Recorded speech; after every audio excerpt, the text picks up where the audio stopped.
Northern Light Webcasting Network, in conjunction with Colfax High School, presents Viking Pregame, a look at today's Colfax Vikings game. And now, Viking Pregame. Good evening, and welcome to Viking Pregame. Rick Olson here in the NLWN-TV studios, and we're getting ready to bring you Colfax Viking football.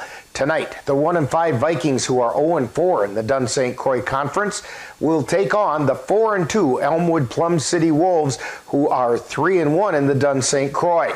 The Vikings are looking to repeat their effort that they showed in their 33-32 last-second loss to the Turtle Lake Lakers last Friday.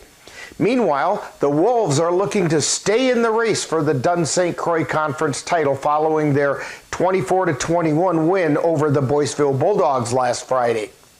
Now, coming up in this edition of Viking Pregame, we'll take a look at tonight's matchup between the Colfax Vikings and the Elmwood Plum City Wolves. Then we'll get Coach Joe Baranek's perspective on tonight's game in Coach's Corner. Then, Dan and I will bring you all the play-by-play action of tonight's game from Plum City High School. All that coming up right after this timeout as you're tuned to Viking Pregame on the Northern Light Webcasting Network and NLWN-TV. Last week, Brandon met a girl on a dating app. One day after work, he finally found the courage to ask her out. No answer. He started to panic. Was he being too pushy? Maybe it was too... Hey, sorry I didn't respond. I was driving. I would love to go on a date. How does tonight sound? Brandon tried to play it cool, but inside he knew. A girl so smart, so responsible. She must be a keeper. Welcome back to Viking Pregame. Tonight, the Vikings will try to take the next step to put together a win following their last-second 1-point loss last week to Turtle Lake by taking on the 4-2 Elmwood Plum City Wolves.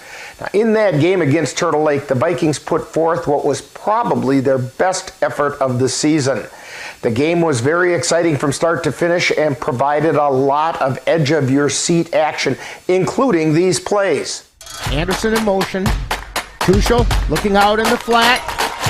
He's got Pekka, and Pekka's heading down the sideline. He's down around the 40. Cuts it back in, and he's down to the 35-yard line where he's taken down at the 33-yard line. Yeah, the Turtle Lake defense was fooled there. They went right. Pekka went Colfax right. Wide open. Anderson keeping it around the left side. He's got some room. He's heading toward the goal line. Anderson's into the end zone for a Viking touchdown. Anderson in motion. Give up the middle, and he's gone. He's on his way. Asher Pekka down to the 10. One man to beat. He's into the end zone. Viking touchdown. Pekka and Hubby are back deep. Ball's coming down to Pekka. He's got it across the 20, out to the 30. He's out to the 40, and he's on the loose. He's down across the 20 to the 10. Touchdown, Vikings! That's the touchdown they were trying to get at the end of the first half, and the Vikings have just tied it up at 20-all. Anderson in motion, give to Pekka. He's in the open. He's heading for the corner. He's across the 5, and that's where he's dragged down. Couldn't quite win the race to the corner. Drew Torgerson came over and caught him. They're going to mark it at the 6. But first and goal for the Vikings. Anderson in motion. Give to Beekner. Goes off the left side into the end zone. Viking touchdown! Just split out wide on both sides. Forrest looking to throw towards the end zone. Intercepted by the Vikings! Picked off by number 3. Eli Ralph with the interception. They put Anderson in motion.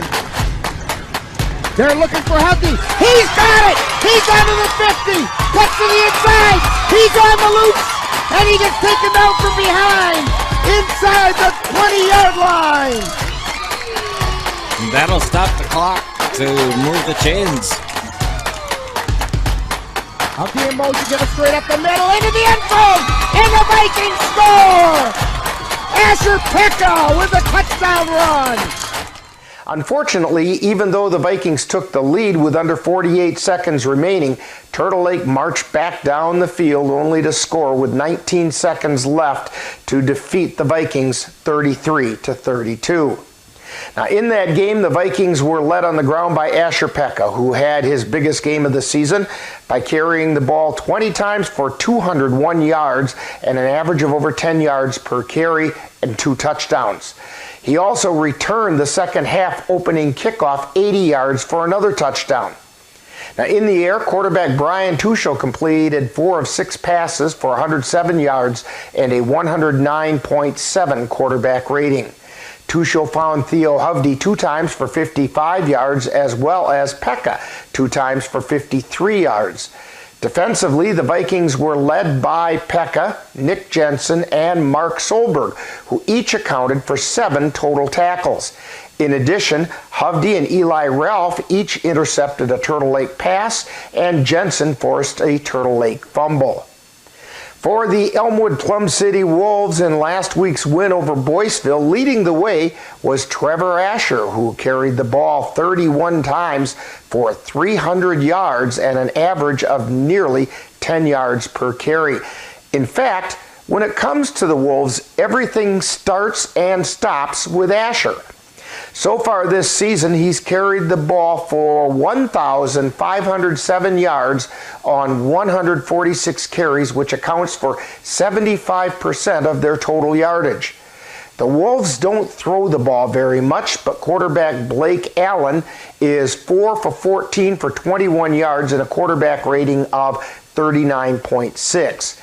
Asher will also throw the ball. He's 3 out of 5 for 65 yards and a touchdown.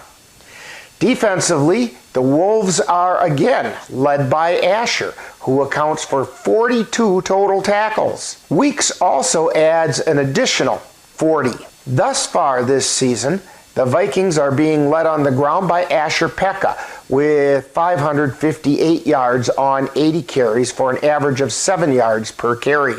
Through the air, Brian Tuchel is 19 for 38 for 325 yards with 3 touchdowns and 2 interceptions for a quarterback rating of 83.8.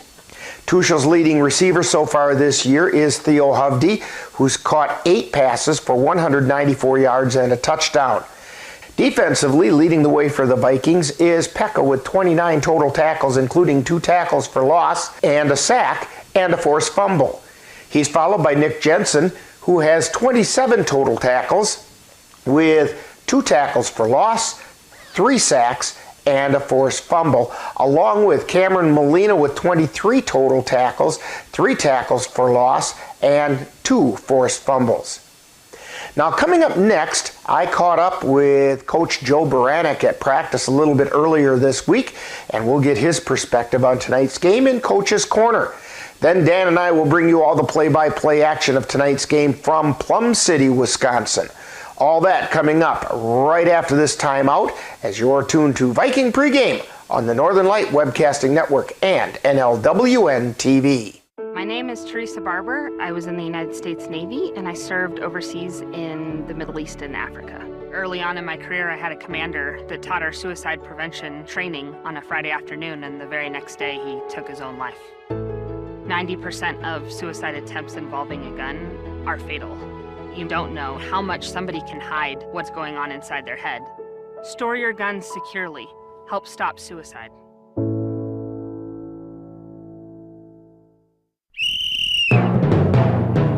Time now to see what the coaches have to say. It's Coach's Corner, where they look at tonight's game from the coach's point of view. And now, Coach's Corner. Once again, we're talking with Viking head coach Joe Baranek. And Coach, last Friday, the Vikings played what's likely their best game of the season so far in that last second 33-32 loss to Turtle Lake Lakers. Your comments about that game? Yeah, real happy with the way the kids played. Thought we came out with a 4-quarter effort. Well, we've been kind of preaching around our program for some time now, and we finally got the kids to buy into it. So just putting the pieces together now to learn how to win and learn how to win consistently. So that's kind of what we're preaching in practice this week, that we're close. Now it's time to break through. Now, in that game, Turtle Lake was driving toward a score, and the game could have gotten away from the Vikings had they scored, when a fumble that was recovered by the Vikings on the 1-yard line led to a 99-yard touchdown drive by the Vikings. Now, this seems to show that you can never tell what event can completely turn a game around. Your thoughts about that? Yeah, it's you never know. You think they're going in and they're going to go score, and we're going to talk about the turnover. So definitely a game of momentum swing and a game of inches at the end of the day. So I'm happy that we ended up getting that, and it shows just how explosive we can be on both sides of the football. So happy with it. Now we just got to win. It almost showed that the Vikings kind of grabbed the attitude on that play that, hey, if we make something happen, we don't have to keep taking this stuff. We can go make things happen on ourselves. Yeah, absolutely. Definitely proud of the way the kids played. That's what we keep coming back to. There's no reason to hang our heads. Sometimes it just doesn't work out on the scoreboard for us. But, it's something we've gotten to the point of being excited about, and now we need to go get it, go get the win. So. Now this week, the Vikings have another difficult opponent in the Elmwood Plum City Wolves. They're 4-2 this year. What do we need to know about the Wolves? Physical team. They run the single wing, so they run it well. So they're quarterback, tailback guy. He runs the ball hard, so we're going to have to be disciplined with our eyes this week. Defensively, it's another stout contest. Pretty typical of Dun St. Croix, I'd say. So. Now, it appears as though everything with the Wolves starts and stops with Trevor Asher, he's rushed for over 1,500 yards so far this year.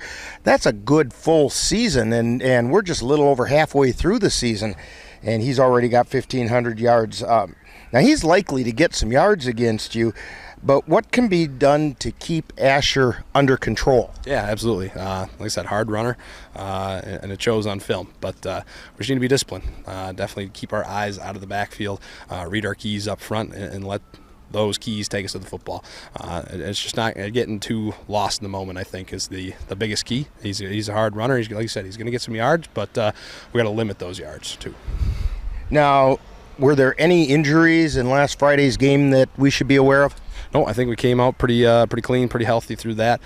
Just a lot of nicks and bruises at this point in the season. We're cramping up pretty good, and that's something that, again, from a 4-quarter fight, something that we're not exactly or haven't been historically used to around here.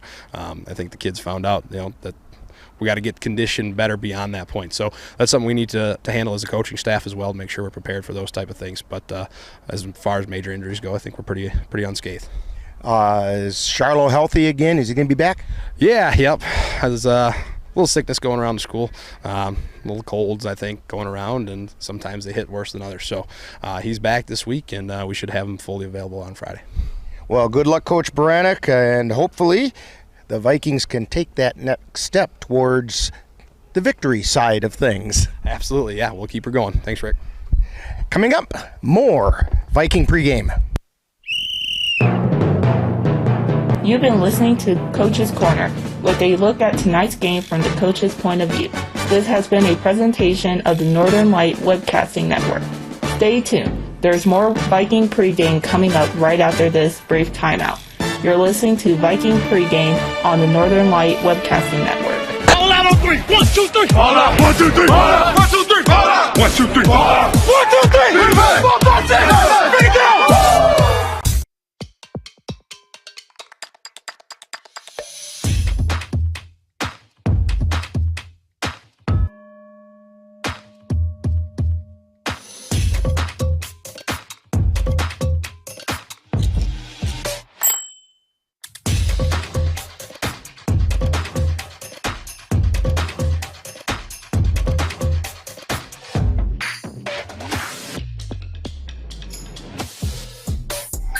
Welcome back to Viking Pregame. Tonight, the Vikings will take on the Elmwood Plum City Wolves, and they hope to take that next step toward victory, as it was tantalizingly close last week.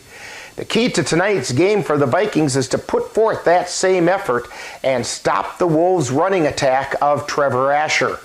Meanwhile, the Wolves want to stay in the thick of the Dunn-St. Croix Conference race by keeping pace with the first-place Spring Valley Cardinals.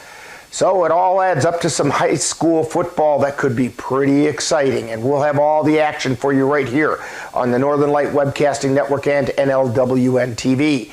Now, in just a few moments, I'll join our broadcast crew at Plum City High School, and we'll have all that play-by-play for you. Now, you've been tuned to Viking Pregame on the Northern Light Webcasting Network and NLWN-TV.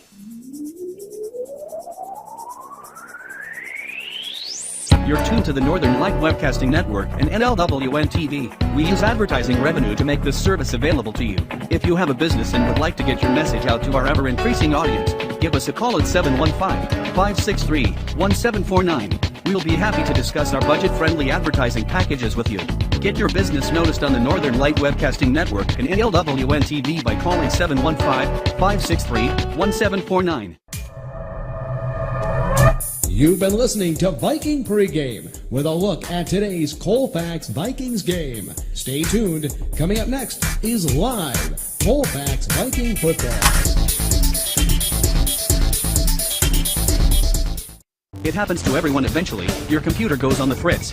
Fear not, Sladen's Technology Services can help. When your computer decides to not cooperate, it can be very frustrating. Let Sladen's Technology Services keep you from wanting to drive your computer right off a cliff. Sladen's Technology Services supports business of all sizes. They offer assistance with managed anti-malware, encrypted email, fast tech support, data backup, and recovery, and more. Call Sladen's Technology Services at 715-864-2833 and get the IT help you desire. Sladen's Technology Services is the official IT service for the Northern Light Webcasting Network. Colfax Viking football is on the air. The Northern Light Webcasting Network, in conjunction with Colfax High School, proudly presents today's Colfax Vikings game. And now, out to the stadium for coverage of today's Colfax Vikings game.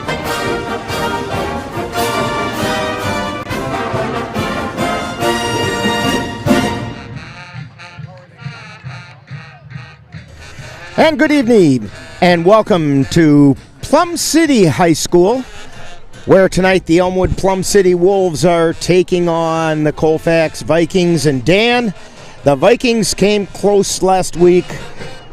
What's it going to take to get over the top? Yeah, that was a pretty good game last week for Colfax. Tonight, I kind of see that the defense is going to be a big part of this game, trying to stop down that running attack by Plum City, Elmwood. And also, I'm hoping that maybe like special teams can make a play tonight, or even defense maybe can try to get a turnover. And that they were able to, the defense was able to do that last week, so if they can come through with that again this week. On paper and the way the prognosticators would have it, Vikings have got a big uphill challenge for them tonight. But the way they played last week, if they can hold Trevor Asher under control, he's going to get yards tonight. But if they can keep those yards, keep him from breaking the big play, you never know. It's one of these games where if you can stay close, you never know what's going to happen at the end. Yeah, the farther the season goes along, that we've seen the Colfax running game, and now we're starting to see maybe a little more of the pass game, and so that should open up the offense a little bit for them tonight. It's kind of a nice little facility here in Plum City. We're kind of nestled down in a valley, big hill across the field from us, and we're smack dab, kind of like Lambeau Field, right in the middle of a residential district. And in fact, it's kind of interesting here. They blocked off the street for the football game because the street turns into the parking lot, and there is a string of traffic off to our right. Yeah, look at that on Chris's camera down there, how everybody is just uses their chairs to find a spot. Yeah, they're on top of the hill. There's a little berm just off to the west side of the field. There's bleachers, but the bleachers actually sit below that berm. And, yeah, as you can see from Chris's camera here, string of cars lined up waiting to get in. There's a nice crowd here today, and I think you said it's senior night tonight? Senior night. Here at Plum City. Nice crowd. The band is here, and we're getting ready for some football action, and we'll have that coming up right after this timeout.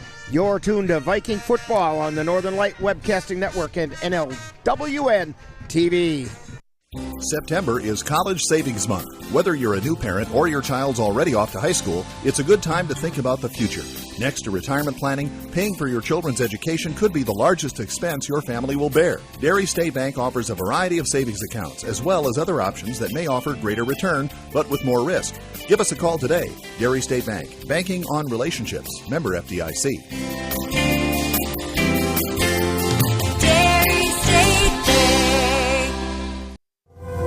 Hello guys and ghouls.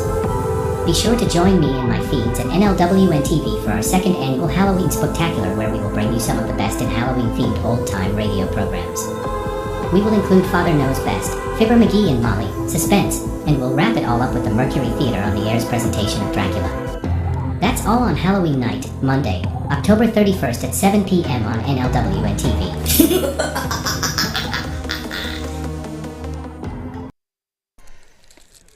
And as Dan was saying, is that last announcement for the Halloween Spooktacular, that's just barely a month away. We're going to have fun. Sit in front of a fireplace or in front of the glow of a jack-o'-lantern and hear all those Halloween-themed stories. Crawl under the covers. And I forgot to mention the third person of our crew here tonight, Chris Olson on the camera. Getting all the shots. We're discovering that Chris is not real thrilled with being on top of the trailer here. So if all of a sudden the camera goes weird and starts tumbling, yeah, like kind of that. like that, it means Chris jumped. No, he's going to do a fine job.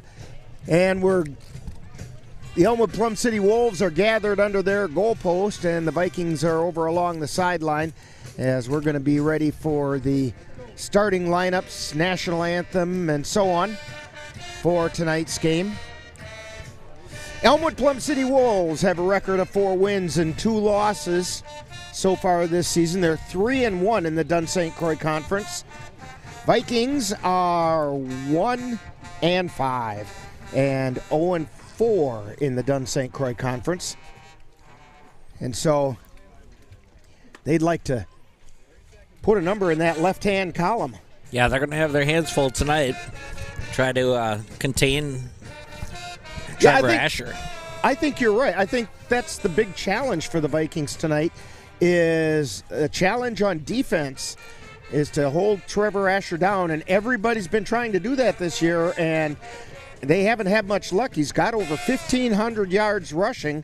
He's averaging over 100 yards per game. In fact, let me pull out my statistics sheet here.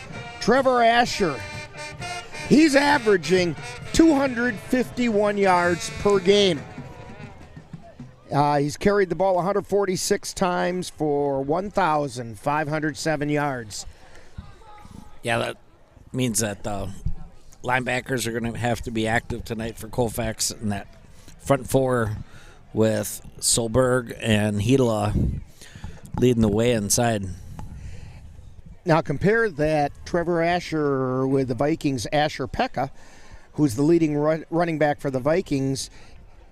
He has 558 yards so far this year, and that's 93 yards per game average. So you can see what kind of a task that the Elmwood Plum City Wolves are creating for the Vikings.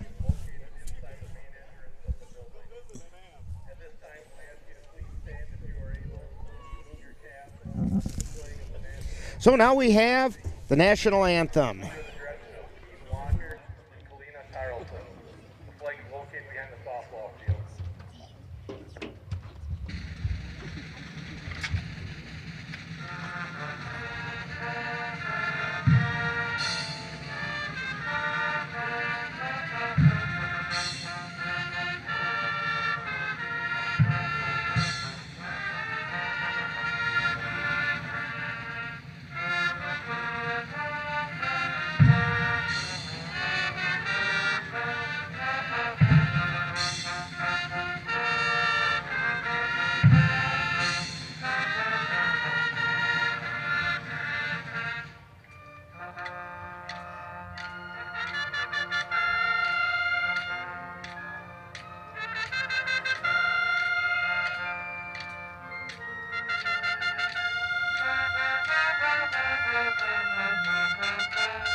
And that was the Elmwood Plum City Band performing our national anthem. And so now we're going to have the starting lineups.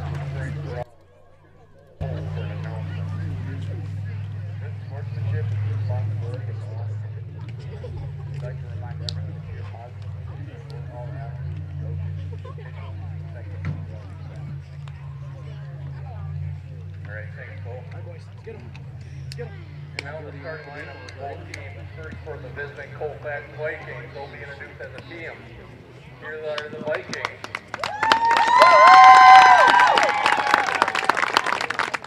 Vikings are coached by Joe Maronek, Chad Everton, Gideon St. Alvin, Nathan St. Hey, we got kickoff team, kickoff team, we're kicking off. Hey, here we go. Like to honor their They got it. Game ball, guys. Number 5, Frank Whip.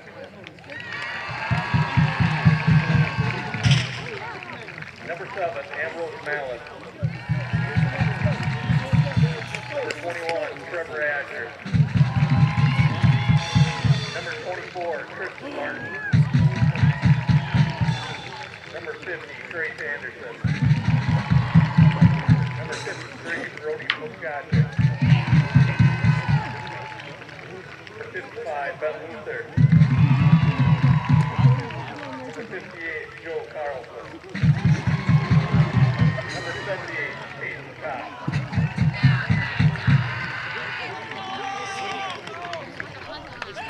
And that was the starting lineups for both the Colfax Vikings, who got introduced as a team, and the starting lineup for the Elmwood Plum City Wolves. Vikings won the toss, and they deferred their choice to the second half, so they will be kicking off to Elmwood Plum City, and of course, moving from left to right. We've got a nice perch here, right on the 45-yard line. And teeing up the ball for the Vikings is Drew Beekner. Back deep to receive is Trevor Asher, and looking, I think Number it's 2. Blake Allen. Number 2, Blake Yeah, Allen. Blake Allen. And the ball comes to Allen. He picks it up at about the 5. He gets it out across the 30 to the 35. Drives forward to the 40-yard line where Elmwood Plum City will take over 1st and 10. Elmwood Plum City runs the single wing. So it's a little bit different kind of formation than what you're used to seeing. Kind of like what we saw down at Whitehall. All right, Wolves come up to the line of scrimmage. Snap goes straight to Asher. He gets it across the 40 out to the 45, nearly the 50-yard line. Gain of about 9. It's going to bring up 2nd and 1. Yeah, that left side of the Elmwood Plum City line there got a good push. They have some good size up on their front line.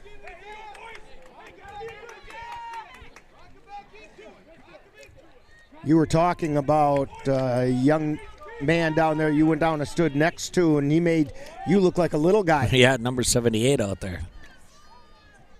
They put a man in motion. Allen takes it around the right side. He gets across the 50 down to the 40. He's in the open and gets down to about the 30-yard line. They're going to mark it at the 31 of the Vikings. Penalty marker on the play. Back around the 45-yard line. Probably in the area hold. I think that's what they're going to call. I think it's going to be a holding call. Holding against Elmwood Plum City.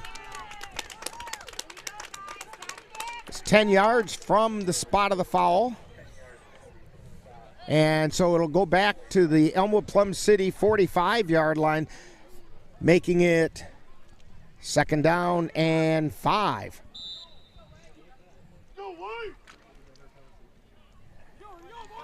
Wolves come up to the line of scrimmage. Allen and Asher in the backfield. Snap goes to Asher, takes it to the right side, gets across the 50, and he's open, and he's on his way down, taken out of bounds at the 35-yard line of the Vikings. Boy, he gets around that end quick. Yeah, saving tackle. Looks like number 22 for Colfax. Kate Anderson.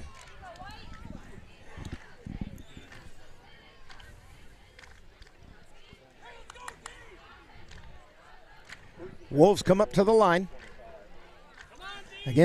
Again, Allen and Asher. Allen to the right, Asher to the left. They put a man in motion. Give to Allen. He turns. He takes it around the right side. He's in the open, heading for the end zone, and touchdown, Elmwood Plum City.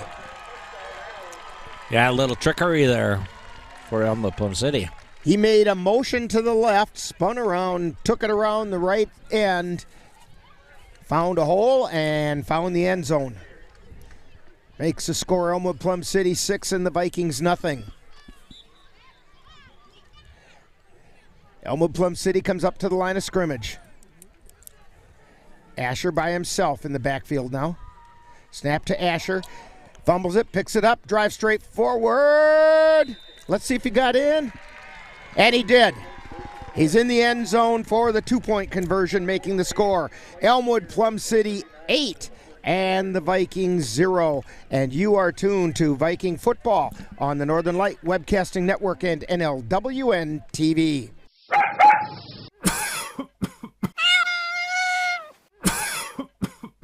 Are your animals feeling a little under the weather? Give the nice folks at Colfax Animal Hospital a call. Bruce Buckley is just what the doctor ordered. In fact, he is the doctor, and he's ready to help. That's the Colfax Animal Hospital. Give them a call at 715-962-3380.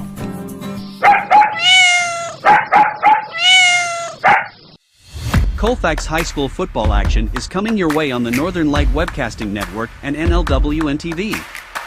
Coming up on Friday, October 7th, the Colfax Vikings will host the Glenwood City Hilltoppers from Colfax High School. Coverage begins at 6:40 p.m. with Viking Pregame. That's live Colfax Viking football on Friday, October 7th on the Northern Light Webcasting Network and NLWN-TV. And the kickoff comes down to the Vikings, picked up by Hovde. He's out across the 35. Well, that's where he gets taken down, right at the 35-yard line. Big hit there by number 10, Brett Lifto.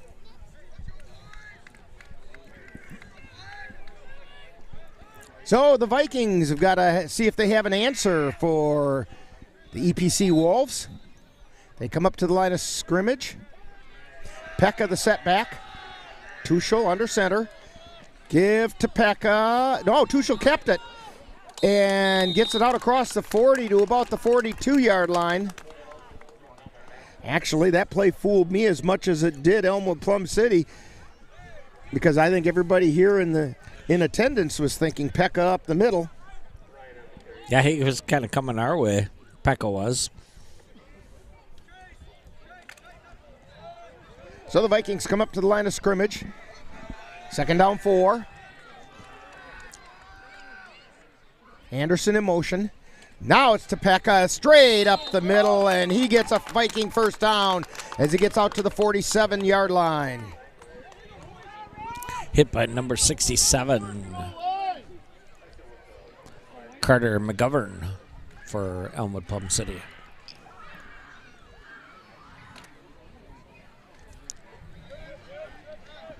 Vikings up to the line. Eli Ralph split out wide to the right. Anderson in motion. Give to Pekka, drop ball. Tuchel falls on it. No gain on the play. It's going to be 2nd down 10.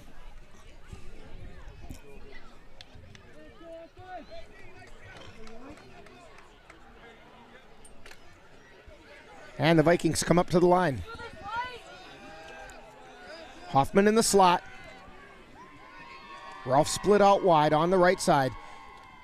Hovde in motion. Pitch to Anderson going around the left end. We have a penalty marker coming in as Anderson got back close to the line of scrimmage In fact, he's going to have a loss of about a yard. In that area hole again.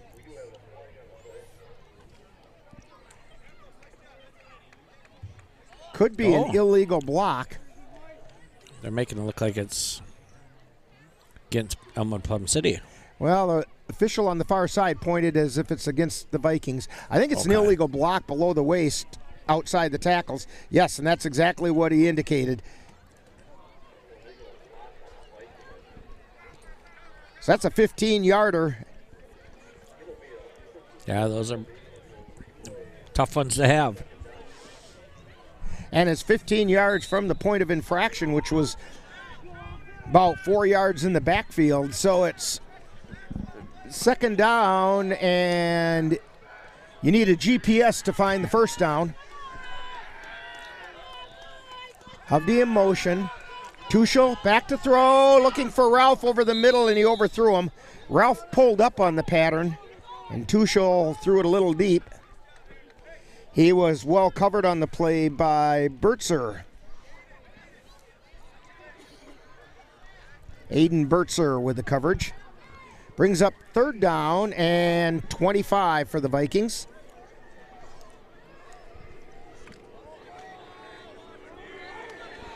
Three receivers out wide to the right this time. Ralph is in the slot. Hovde stacks behind Ralph. Quick toss to Hovde. He's got it. He tries to get to the outside. We have a penalty marker go flying as Hovde got across the 25 to about the 27-yard line. So he got back to the line of scrimmage. Let's see what the flag is.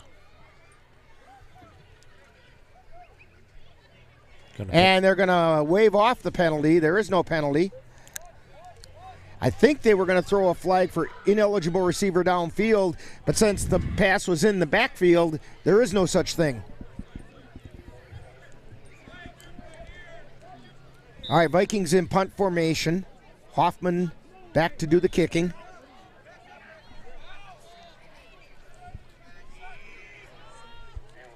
Allen is back deep to receive. Short kick. Tumbling, and they're going to let it roll, and it's getting a nice Viking roll. Gets downed at around the 31-yard line of the Elmwood Plum City Wolves. And they'll take over first down. Yeah, that's one thing we talked about at the beginning is special teams got to bring some plays tonight, and that was a pretty big one right away. Yeah, it wasn't a real pretty punt, but the roll worked, and so it did flip the field. Now, if the Viking defense can keep it flipped.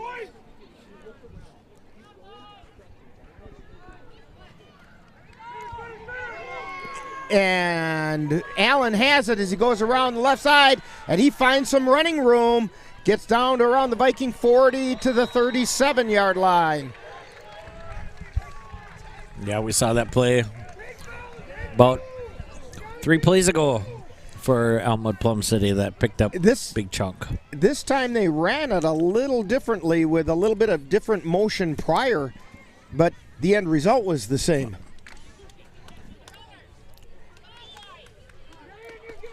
Again, Allen and Asher in the backfield.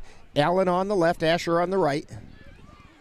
Asher has it, takes it up the middle. He's wide open, nobody's going to touch him. Touchdown, Trevor Asher. 37-yard touchdown run. And it makes the score 14-0 in favor of the Elmwood Plum City Wolves. 7:48 to go in the first quarter.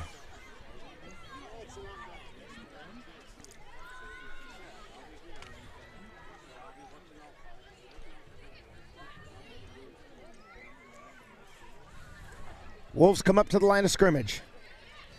Give it to Asher, takes it off tackle on the right side, and he's in the end zone, making it 16-0 for the Elmwood Plum City Wolves. And you're tuned to Viking football on the Northern Light Webcasting Network and NLWN-TV.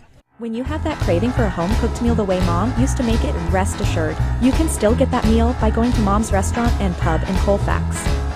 Mom's is open daily, serving breakfast and lunch, and don't forget dinner on Friday nights with Mom's famous fish fry. The coffee is always hot, the breakfast is always delicious, and lunch will put a smile on your face and in your stomach. 225 Bremer Avenue, Colfax. Call 715-962-4617. That's Mom's Restaurant and Pub. Back here at Plum City, where the Elmwood Plum City Wolves have wasted no time opening up a 16-0 lead over the Vikings. And Dan was just asking me, does that mean you put 10 in the box to try to stop these guys? And boy, I tell you what, they've got to come up with some kind of idea. Yeah, at least maybe 2-3 plays just to make them think about it a little bit.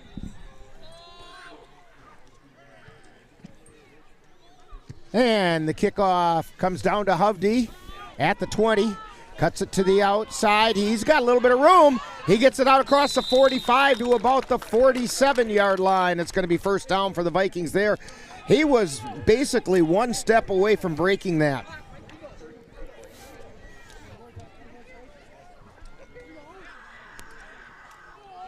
Yeah, again, special teams puts Colfax in good field position.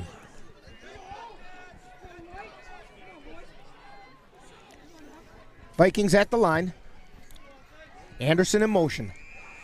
Give to Pekka. He gets out across the 50, down to the 48-yard line of Elmwood Plum City. Gain of 5. It's going to bring up a 2nd and 5. Problem the Vikings have run into today is the couple of mistakes that they've made have ended up costing them with points, because it looks like the offense has the ability to move the ball. Vikings at the line. Hovde in motion. Give up the middle. This is Pekka again. He gets it down to the 40-yard line. First down, Vikings. Yeah, good push by that Colfax right side of the line to make some holes. They're going to mark it right on the 40. So 1st and 10 for the Vikings.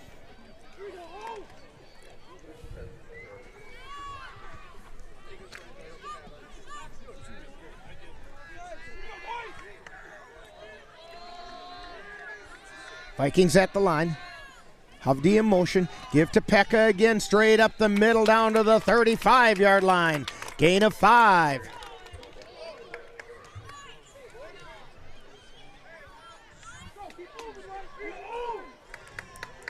You know, the Viking running attack does it in smaller bites, but it sure appears as though they can compete with Elmwood Plum City, but they spotted them 2 touchdowns. That's kind of hurting a little.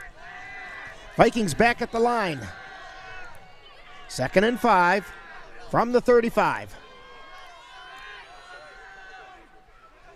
Hovde in motion. Give to Anderson. Cuts around and taken down right back at the line of scrimmage. Anderson took it around the left side, cut in, and was taken down by the defensive end over there. Number 10. Brett Lifto. As well as Christian Martin was in on that tackle as well. From the outside linebacker spot. Vikings at the line. 3rd and 5. Pekka again with it, driving forward, gets it down inside the 20 or inside the 30.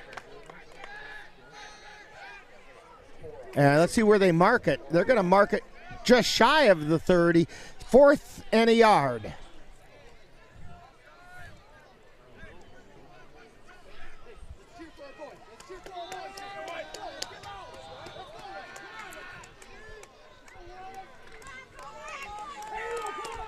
Vikings come up to the line. Ralph on the right side. Anderson in motion. Hovde in motion. Give to Pekka straight ahead. He's got the first down. Gets it down to about the 27-yard line. Took it off the right guard and got right down. Yeah, they're putting it right on the 27. 1st and 10 for the Vikings. Yeah, good patience there by Colfax to get that push. All right, Vikings up to the line of scrimmage. Slot receiver on the right side in Hoffman. Anderson in motion. Give to Pekka, straight ahead. He drives forward inside the 20, down near the 15. I think they're going to mark it on about the 17.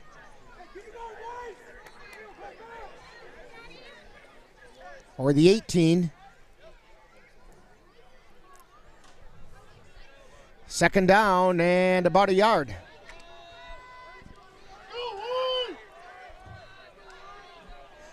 Pekka still the setback.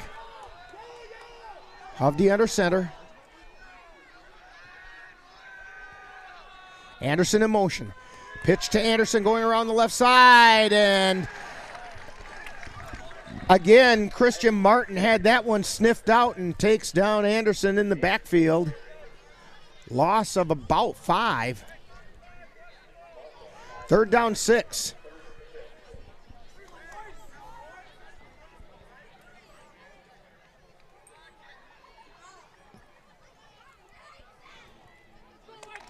I would assume, Dan, that this is 4-down territory for the Vikings. Yeah, it has to be when you're down 14-0. Anderson in motion, and we got Elmwood Plum City jumping offside. Aiden Maxwell jumped into the neutral zone. That'll take those 5 yards and give them back to the Vikings.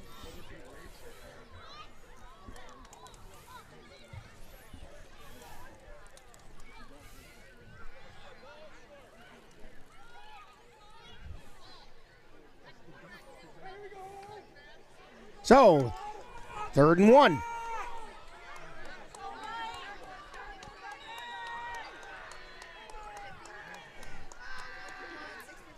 And give to Pekka, runs into his own man, but I think he got the first down. They're giving him the first down. Inside the 15. Well, they're going to put it right on the 15-yard line. 1st and 10 for the Vikings. In the red zone. 2:54 to go in the first quarter. Vikings up to the line. Hoffman in the slot on the right. Ralph split wide on the right. Anderson in motion. Give to Pekka, straight up the middle, driving forward. And he's down around the 10. That's where we're putting it, right on the 10, 2nd down 5.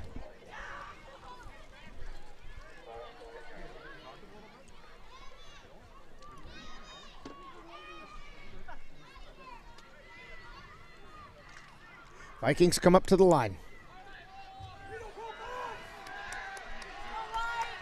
Hoffman on the right, Ralph on the left. Anderson in motion. Tusho rolling out and gets pulled down back around the 20-yard line. He was looking in the end zone. I think he was looking for Hoffman. And he just didn't have a chance to get rid of the ball. Yeah, the play took a little too long to develop for Hoffman to get in the end zone. So it's going to be 3rd down and 13. Right at the 20-yard line. Actually, I think it's 3rd and 15. Our angle on the sticks isn't very good. But if my math serves me correct. Anderson in motion, and now Vikings move. Mark Solberg came out of his stance a little bit early.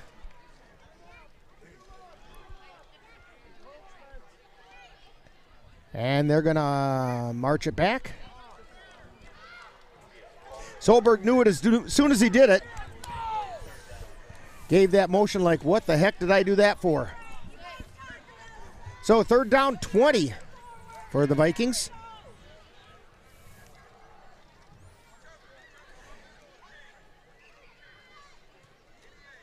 And the official talking to Brian Tuchel.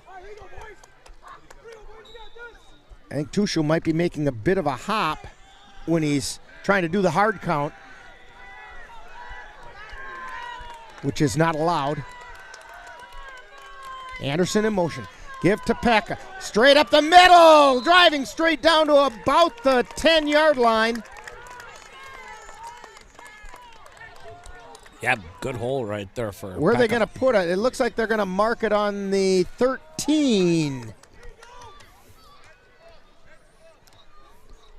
So it's 4th down and about 8.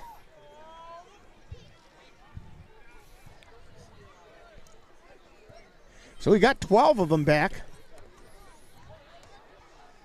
Yeah, good job by the front line to make a hole.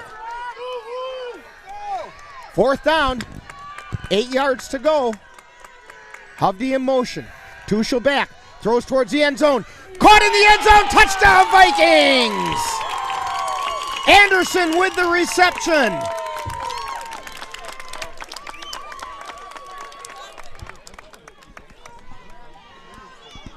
With 18.9 seconds remaining.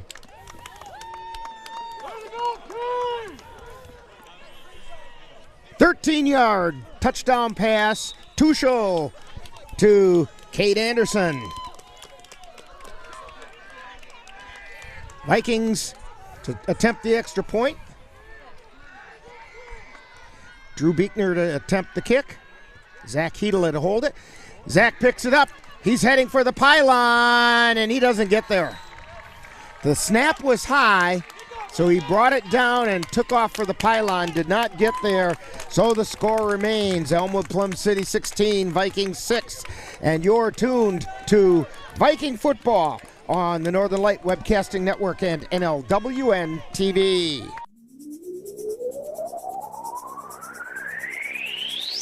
You're tuned to the Northern Light Webcasting Network and NLWN-TV. We use advertising revenue to make this service available to you. If you have a business and would like to get your message out to our ever-increasing audience, give us a call at 715-563-1749. We'll be happy to discuss our budget-friendly advertising packages with you. Get your business noticed on the Northern Light Webcasting Network and NLWN-TV by calling 715-563-1749.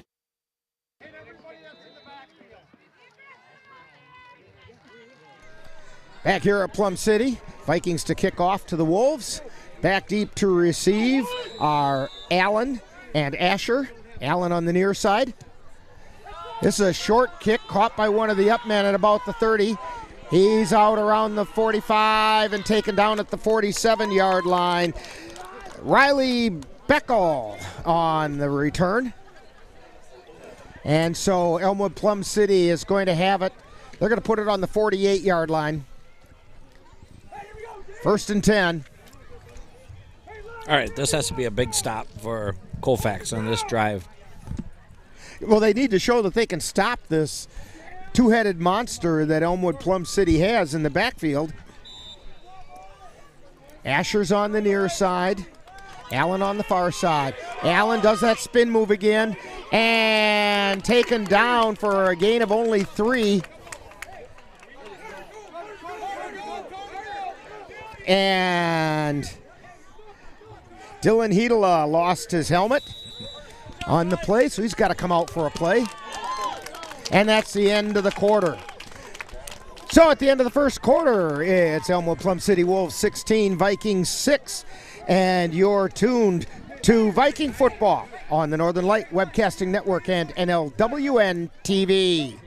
To get your lawn or garden to perform like you want, you first need to know about your soil. That's where Midwest Environmental Consultants can help. Their soil testing service can give you a complete rundown on your soil's nutrition and health. They test for nitrogen levels, phosphorus, potash, micronutrients, minerals, pH, and organic matter. Let Midwest Environmental Consultants put you in control of your soil's health. Call Midwest Environmental Consultants at 715-586-1302. That's Midwest Environmental Consultants, soil testers for the Chippewa Valley. Anderson Bridges, located in Colfax, Wisconsin, has been manufacturing prefabricated steel truss bridges since 1989. With hundreds of bridges supplied nationwide, we suspect you've crossed our path. It may have been on a pedestrian or bicycle bridge, or how about a snowmobile, ATV, or golf course bridge? Anderson Bridges is likely to And we got back a little quicker than expected. Trevor Asher with it. He keeps his feet. He keeps moving. Down around the 20 to the 10. Touchdown. A 50-yard touchdown. EPC Wolves 22, Vikings 6. And you're tuned to Viking football on the Northern Light Webcasting Network and NLWN-TV. Anderson Bridges, located in Colfax, Wisconsin, has been manufacturing prefabricated steel truss bridges since 1989. With hundreds of bridges supplied nationwide, we suspect you've crossed our path. It may have been on a pedestrian or bicycle bridge, or how about a snowmobile, ATV, or golf course bridge? Anderson Bridges is likely to have manufactured it. Founded in 1989, Anderson Bridges has been a family-owned company since its beginning and are proud to support the Colfax Vikings.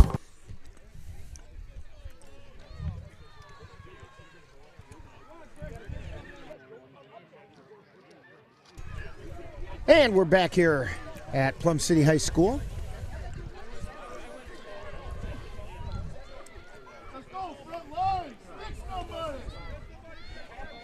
Wolves getting ready to kick off to the Vikings. Ben Luther does the kicking for the Wolves.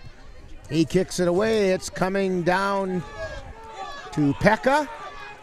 And he gets pulled down at about the 31-yard line. I think he got tackled by the football. I think the defensive player, the coverage guy, reached up and grabbed the ball.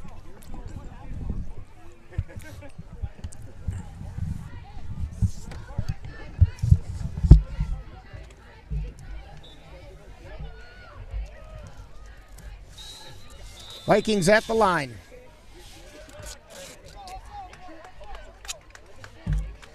And we have a timeout on the field. So with a timeout on the field, you're tuned to Viking football on the Northern Light Webcasting Network and NLWN-TV. Right here, baby. Look. Oma. ¿Cuántos años tienes? No. Something more than a birthday is happening here. Once you can see it, you can help.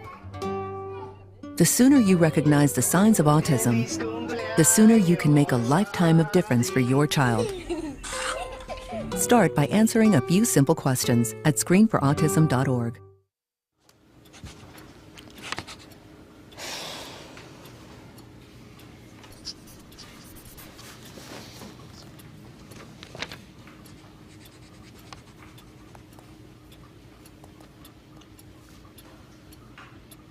If you love them enough to relearn math so you can teach them math, then surely you'll check nhtsa.gov/the-right-seat to make sure they're correctly buckled in the back seat.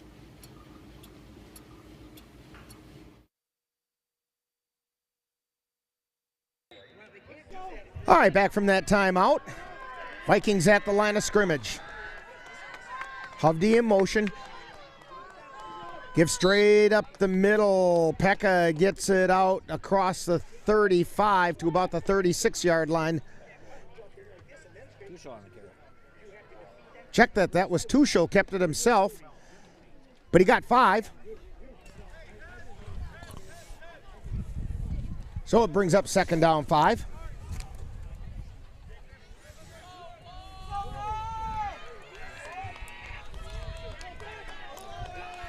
Vikings at the line. This time they do give it up the middle.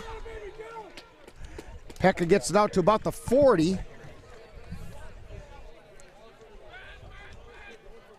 3rd down and about 3.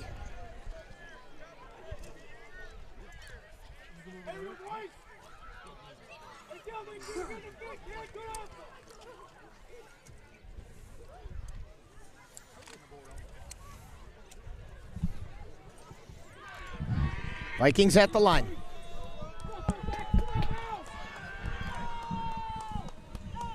And to give up the middle, this is Pekka again, keeps his feet going and gets across the 45 out to about the 48-yard line. 1st down Vikings. They're going to mark it on the 47. Came up a little gingerly, but number 22, Kate Anderson, good push there for Colfax.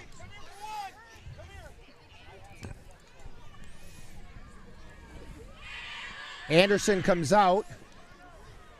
Beekner goes into the lineup.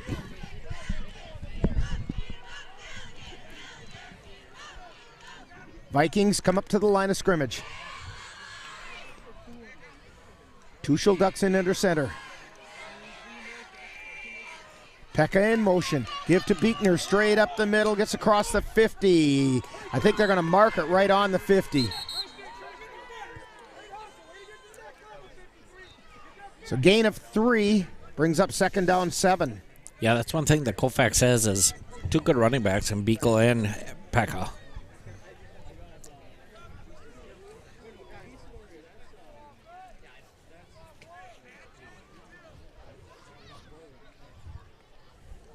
All right, the Vikings come up to the line. Hoffman split out wide to the left. Ralph in the slot on the left. Give straight up the middle. Yeah, fumble. Loose ball. And it was recovered by Elmwood Plum City Wolves at about the 48-yard line of the Wolves. Those are the mistakes we were talking about, Dan. Yeah, there was a lot of traffic there, a lot of hands getting in there for Elmwood Plum City. Very nice crowd here at Plum City tonight. I look across the way, and they're all lined up along the top of that hill and down below the hill. Entire length of the field. Lots of folks over there, and a good contingent of Colfax people on this side. Asher with it, up to the 50, taken down there, gain of about 3.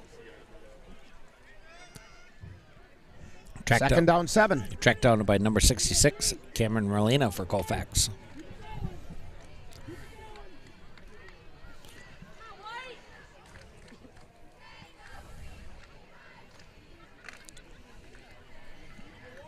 $8:45 to go in the first half.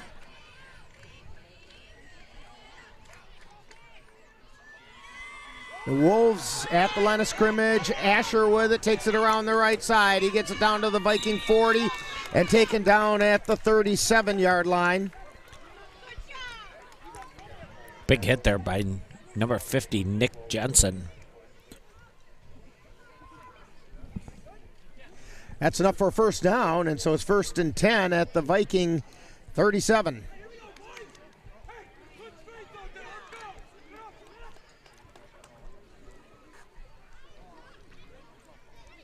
Wolves at the line of scrimmage. And it's a counter play given to Christian Martin, and takes it down around the 30-yard line, somewhere down in that vicinity. They're going to mark it at the 31. Gain of 5. 2nd down 5. Nick Jensen again on the tackle.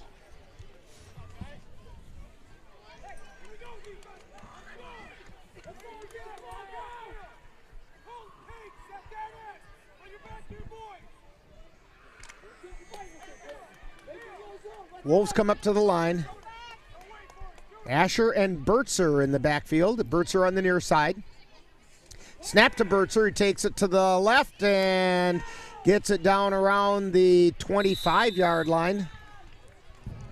It's going to be a first down for the Wolves. They mark it on the 24. 1st and 10.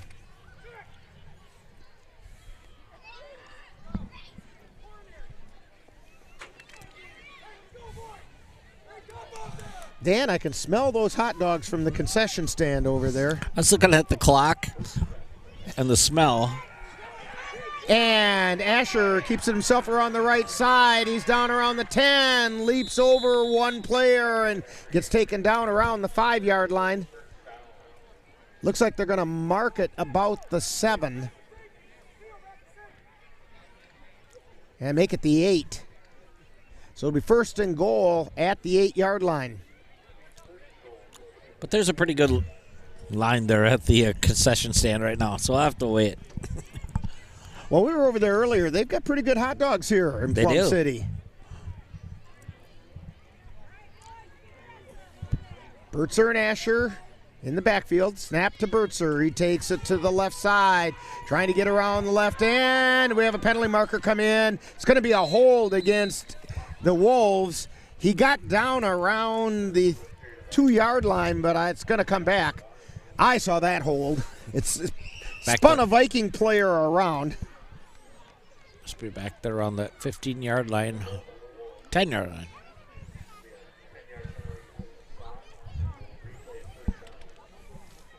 And they mark it off. It comes back to the 20-yard line. So it's 1st and goal from the 20.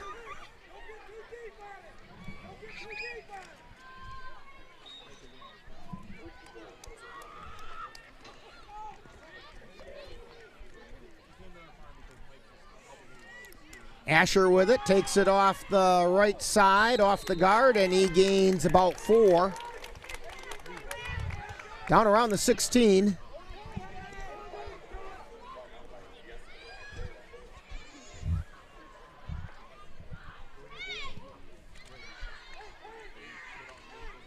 Second and goal from the 16.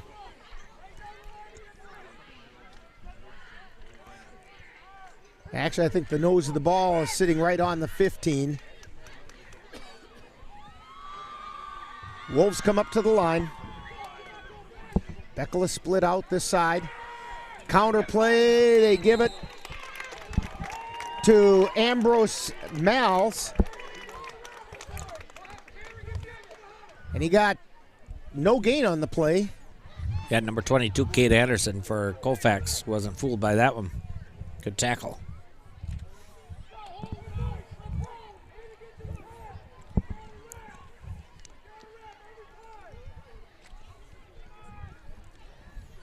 And the Wolves up to the line. Bertzer pretty much by himself in the backfield. Keeps it himself. He's looking in the end zone. And it is caught by one way in the back of the end zone. Riley Beckel in the back of the end zone for the touchdown. That makes the score Elmwood Plum City 28, Vikings 6.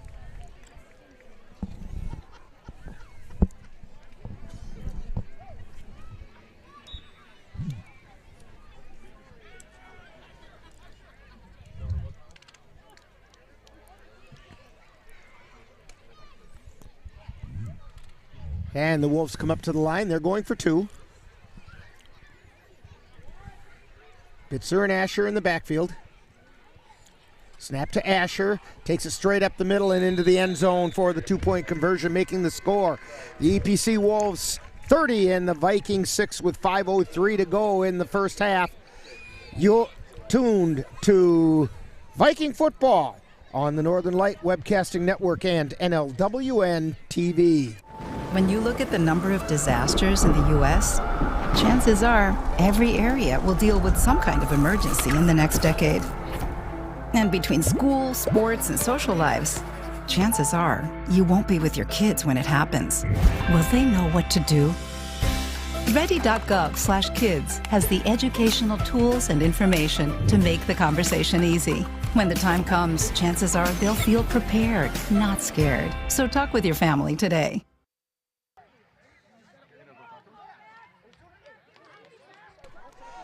And we're back here at Plum City High School where the Elmwood Plum City Wolves have opened up a 30-6 lead over the Vikings. They're getting ready to kick off. Ben Luther has the ball teed up. Hovde and Pekka back deep for the Vikings. And it's a short kick bounding, picked up by one of the up men. 72. And that's Tice Theory. Did what linemen are supposed to do. Get your hands on the ball, take a knee, and don't take any chances. Being a former lineman, I understand that. So it'll be Viking ball, 1st and 10 at their own 36-yard line. And the Vikings come up to the line. Anderson in motion. Gives straight up the middle, still driving forward. think that's Beekner. Nope, it was Pekka. Pekka on the carry. Out across the 41. Gain of 5.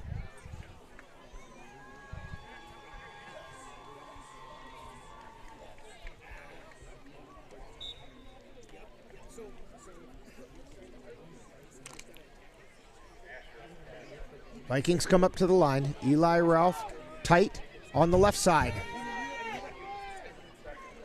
Anderson in motion, giving it straight up the middle again. Ball got loose, still loose, and Elmwood Plum City recovers.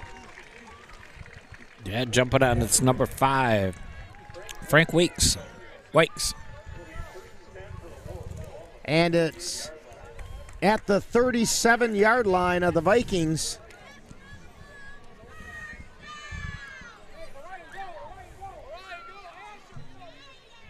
That's the second fumble lost by the Vikings this half. Wolves come up to the line.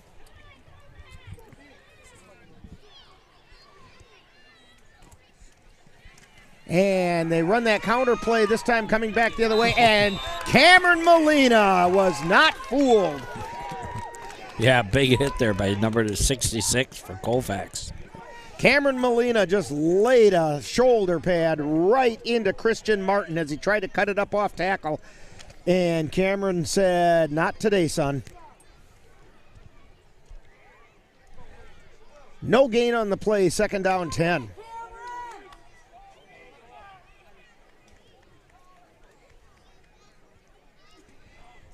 Wolves up to the line.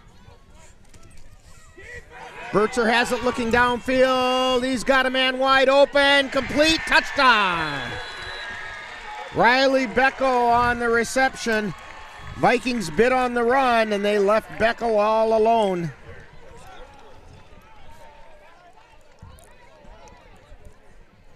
And Burtzer with a touchdown pass.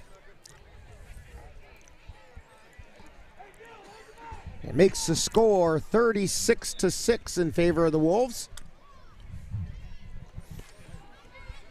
They come up to the line of scrimmage.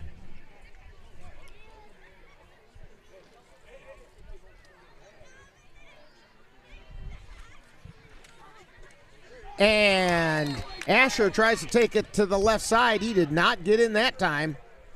Some good penetration by the Vikings that time by Nick Jensen, I believe. So the score remains 36-6. Elmwood Plum City Wolves on top as you're tuned to Viking football on the Northern Light Webcasting Network and NLWN-TV.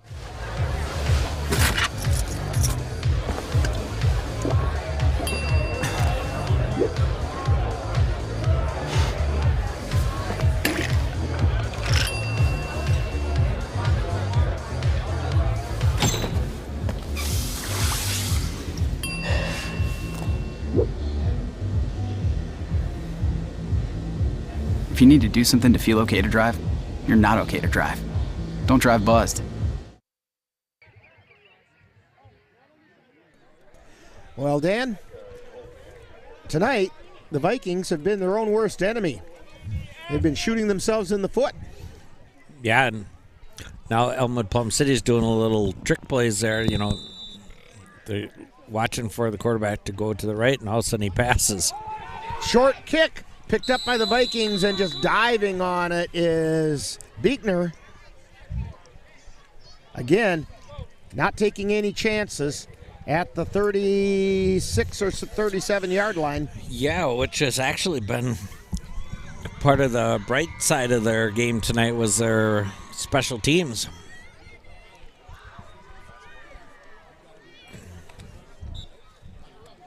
So the Vikings come up to the line of scrimmage. Hopefully able to make something happen. They've got 3 receivers out wide to the right, and we have a timeout called by the Elmwood Plum City Wolves. I think that formation had them a little disturbed.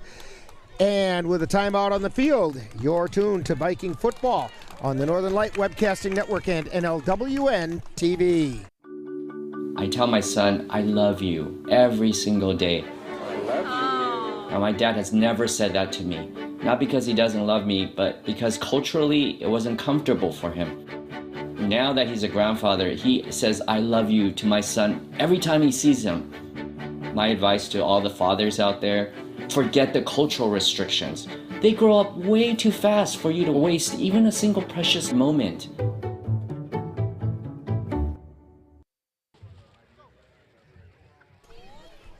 Back here at Plum City.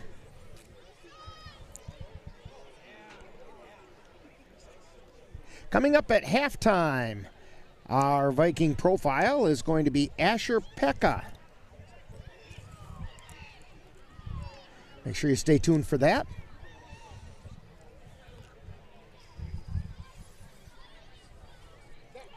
And the Wolves come back out on the field after they called that timeout. Vikings came out sending 3 receivers out wide to the right. Now they're in a different formation.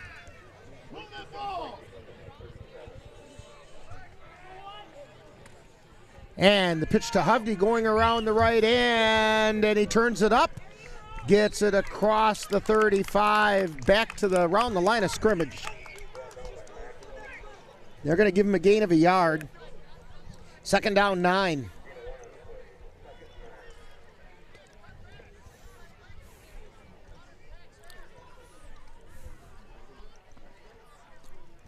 There's such a nice crowd here from Colfax tonight, Dan. We have people sitting on the flatbed of your truck.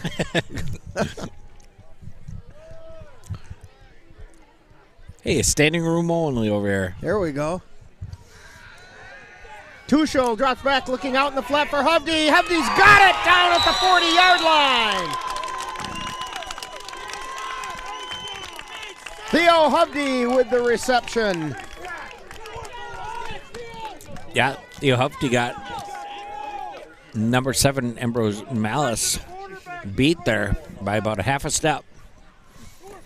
And Tuchel did a nice job of dropping that one right in the bucket.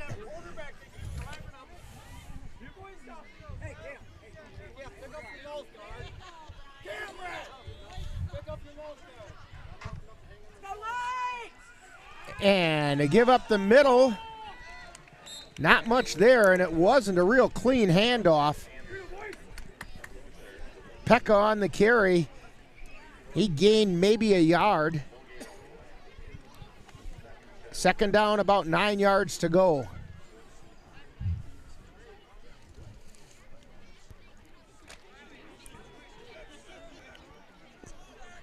Vikings at the line. They send 3 receivers out to the right again. Tuchel takes the ball, throw out into the flat to Hovde. Hovde throwing downfield. He's got his receiver down to the 22-yard line. Yeah, that's something Anderson on the reception. That's something we haven't seen in a while is Theo Hovde throwing the ball. So, first one was from Tuchel to Hovde, and that was a backwards pass, which made it legal for Hovde to throw it downfield to Anderson. Vikings at the line. Gives straight up the middle. Pekka spins once, keeps his feet going. Driving, and he gets down around the 11 or 12-yard line.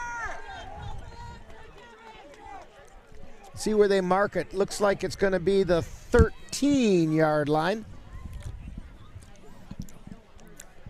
Or is that inside the 10? It's inside the 10. That's the 8-yard line. 2nd down for the Vikings. 2nd and about 4.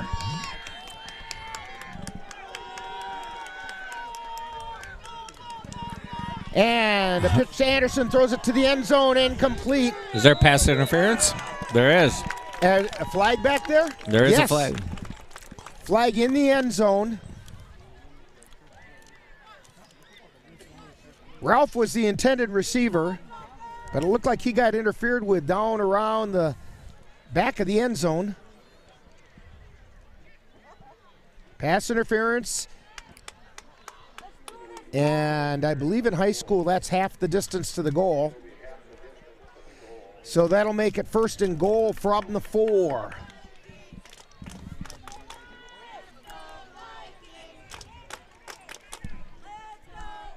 I thought that came with an automatic first down. They're saying 2nd and goal from the 4.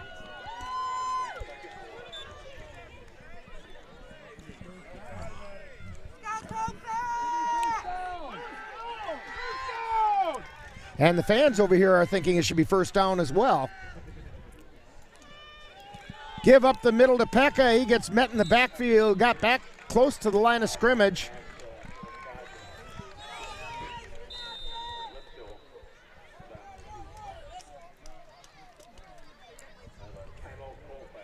And the Vikings call timeout. So with a timeout on the field, just under a minute to go, it's Elmwood Plum City 36, Vikings 6. You're tuned to Viking football on the Northern Light Webcasting Network and NLWN-TV.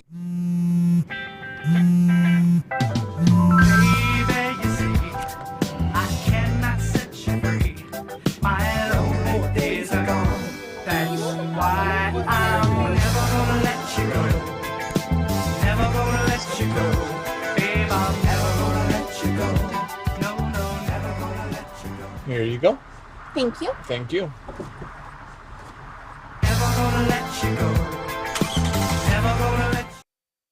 Sorry about that. No, I've been staying at my dad's place because of everything. Where are we going? He's good. Yeah, I know, we keep missing each other. I've been working out of my dad's house, doing some reading. I should be working out more. I just feel like I'm drowning. Navigating these times can be tough, but while you care for your loved one, you also need to care for yourself. Go to aarp.org/caregiving for free mental health and self-help tips. Vikings back at the line of scrimmage. 2nd and goal, give straight up the middle, or 3rd and goal, I should say, into the end zone. Touchdown! I haven't seen now. I see the officials say it. I saw a lot of hands sticking up, but they were all Viking hands. That was Pekka with the carry, straight up the middle. And it makes the score Vikings 12, EPC Wolves 36. Vikings are going to go for 2 here.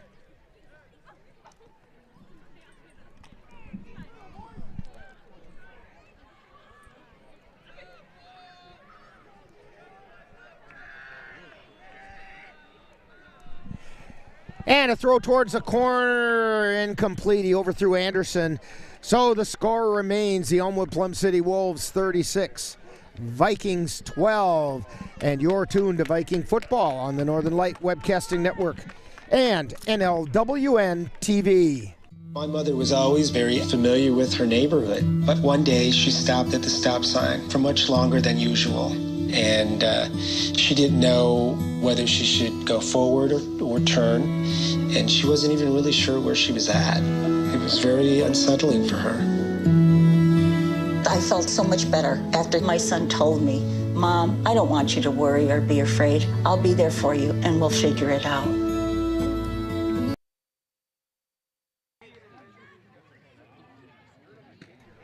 And we're back here at Plum City as the Vikings just got on the board.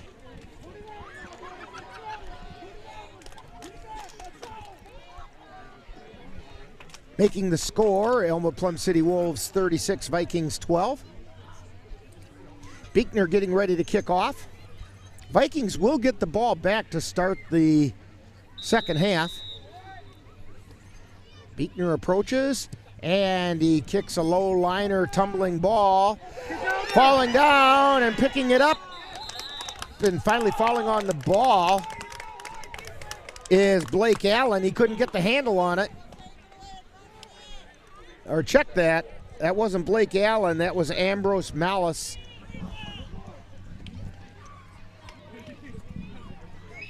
So Elmwood Plum City has the ball. 1st and 10 at their own 21-yard line.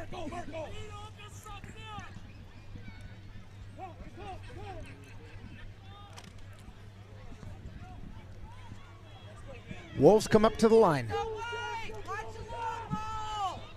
Asher and Bertzer in the backfield. Snap to Asher, gives it on the, keeps it himself going around the left hand, and he's wide open across the 40 to the 50. Taken down in Viking territory at the 48-yard line.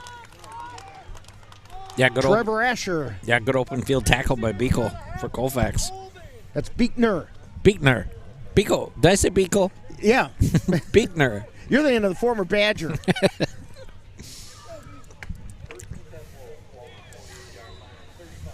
All right, 48-yard line, 1st and 10.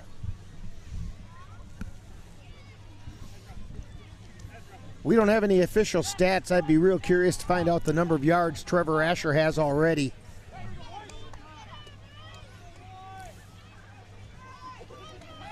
Snap, dropping back is Bertzer. Throws it out in the flat and can't find a receiver. That was intended for Christian Martin. He's already hit Martin for 2 touchdown passes. Good pursuit. Or check that. One of them was to Martin, one was to Riley Beckel. Yeah, good pursuit there by Kate Anderson, 22, to get to the quarterback, and maybe just threw it off, the timing off just a little bit.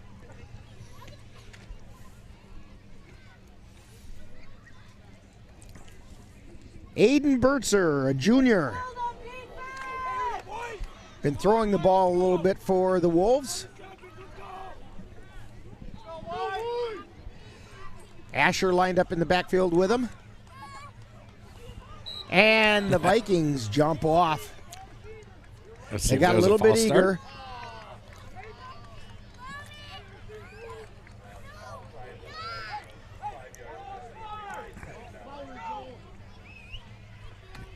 Yeah, they were coming with the house there.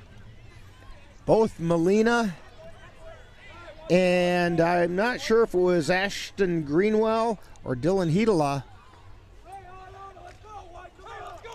See if they come again here. So it's 2nd and 5.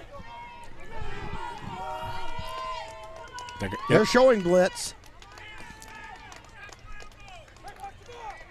Bertzer changing the play at the line. Snap to Asher. Asher with the ball gets dragged and gets across the 40 to about the 38-yard line. He got spun around right into Dylan Hedela and then spun forward to the 38. It's enough for a 1st down.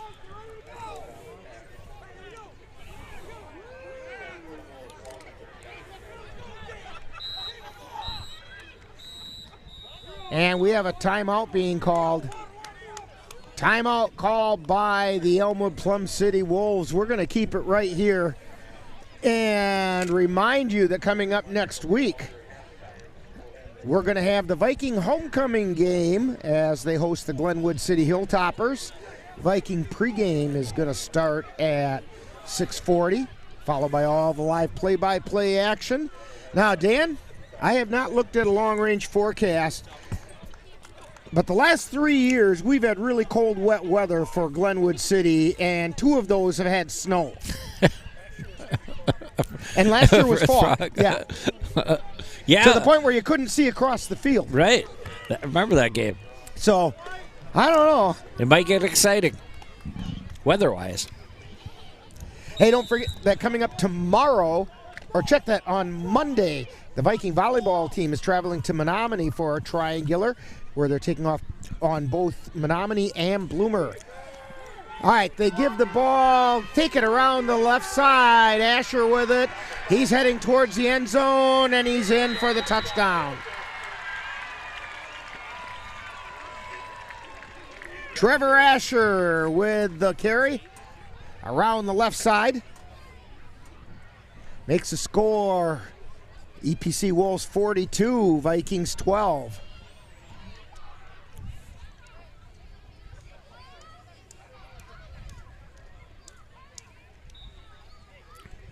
Well, if there's one thing we've learned these last 2 weeks, if the Vikings score with about 40-something seconds left, hang on to your hat because something's likely to happen. Wolves at the line. Snap to Asher. Jump pass. Intercepted in the end zone by the Vikings. So the extra point attempt is no good, and the score remains 42-12.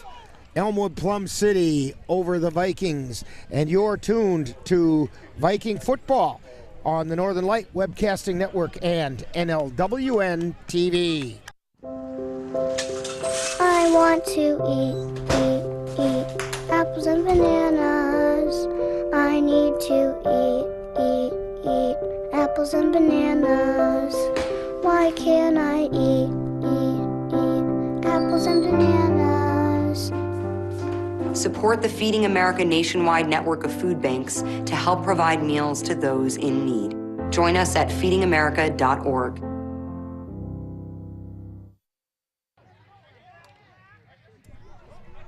Well, not a whole lot of good news tonight as the Vikings trail with just about 6.5 seconds remaining in the first half. 42-12 to the Elmwood Plum City Wolves, and the kick, it's a short kick. Picked up by Beekner, and he falls on the 40-yard line.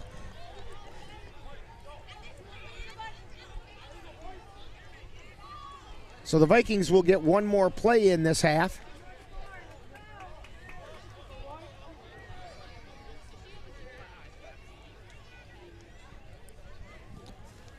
It looks like Elmwood Plum City is going to have a prevent defense in there. Secondaries drop back about 20 yards, 25 yards even. Vikings at the line. Hovde in motion. Tuchel drops back, looks out into the flat, and it's intercepted and taken down immediately. Beekner knew that he wasn't going to get to, or that was Anderson, knew he wasn't going to get to it, knew it was going to get intercepted, just put a shoulder down.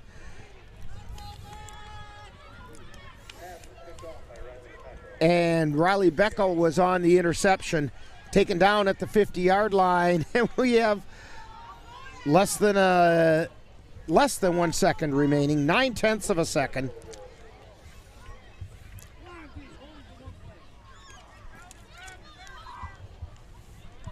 Wolves come up to the line. They're just going to take a knee, and they do. So we've reached halftime. And coming up in about a minute or so, we have Viking halftime, where we're going to learn all about Asher Pekka. And the score at halftime. Elmwood Plum City Wolves 42, Vikings 12.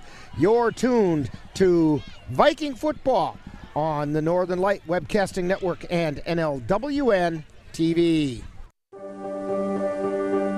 Being prepared is a part of who you are, but it's especially important in the case of a disaster. Be informed about possible emergencies in your area. Make a plan that covers where you'll go in an emergency. Build a kit with the things you need to survive.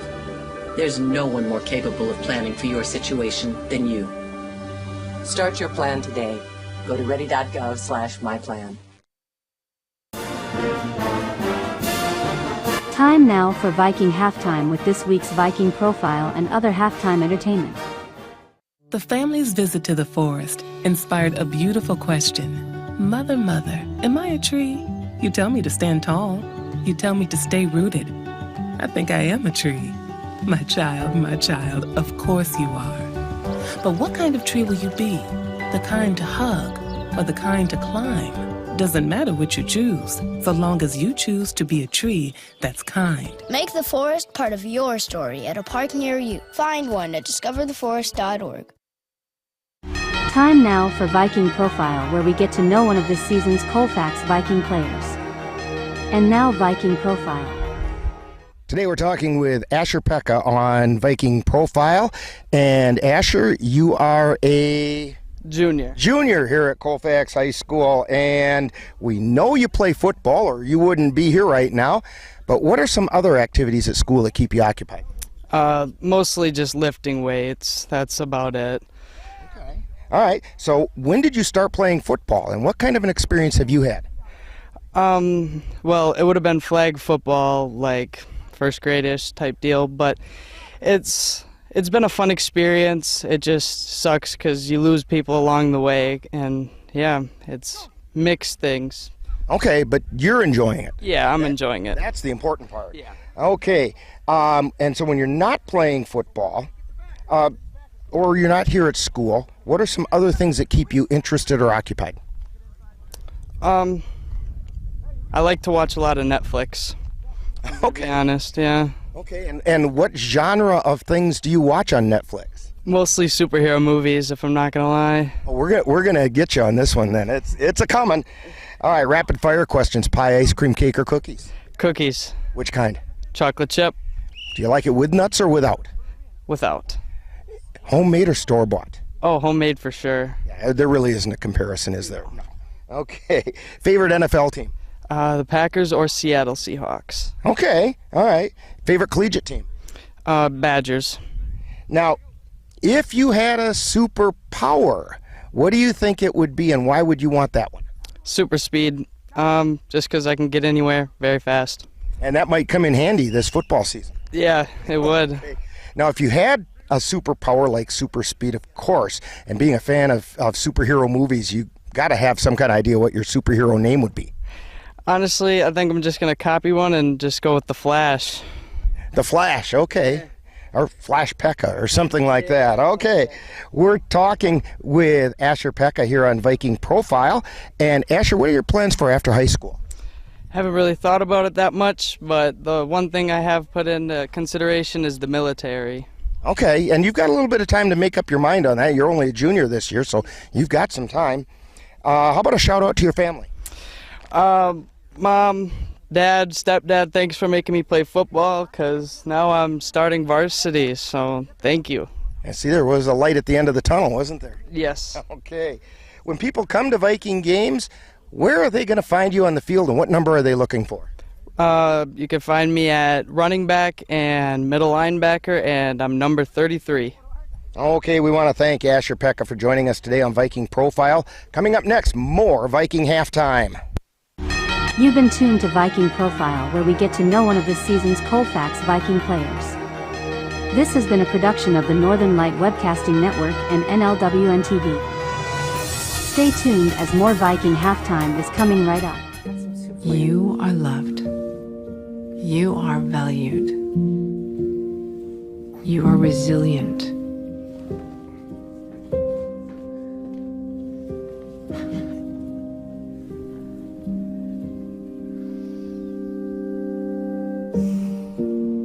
You got this.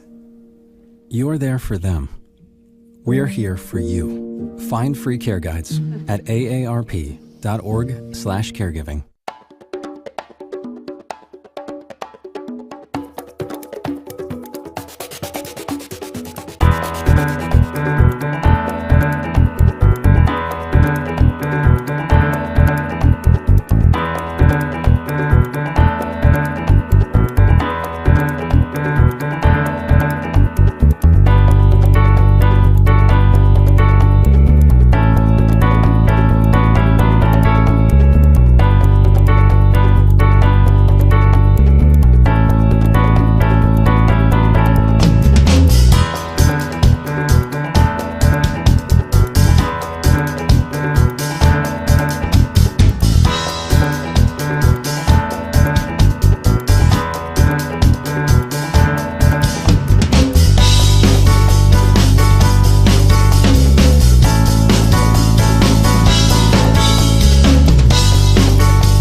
Don't stop.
And we're back here at Elmwood, Plum City High School, home of the Elmwood Plum City Wolves.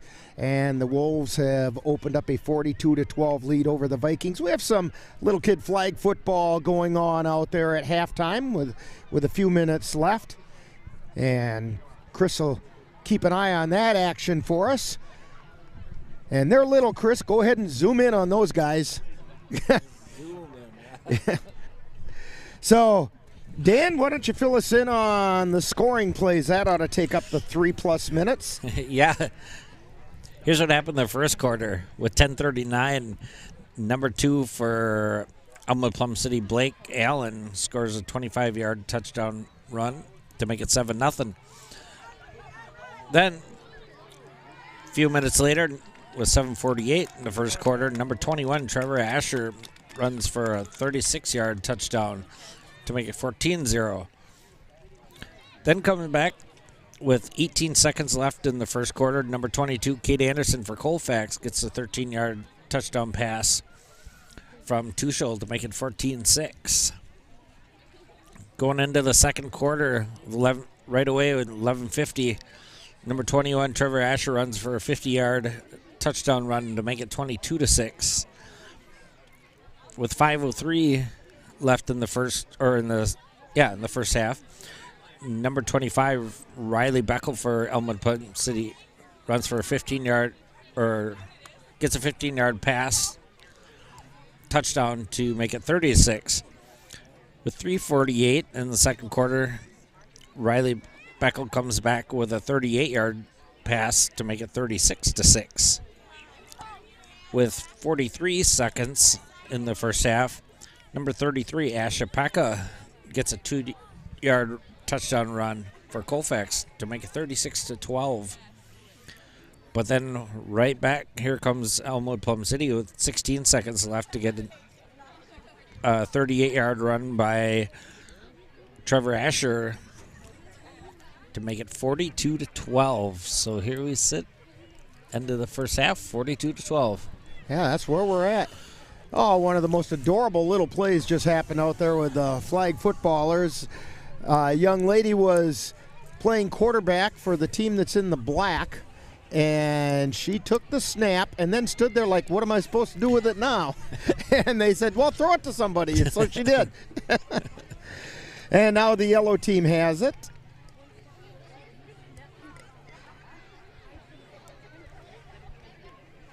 And they're hustling to get ready for their next play.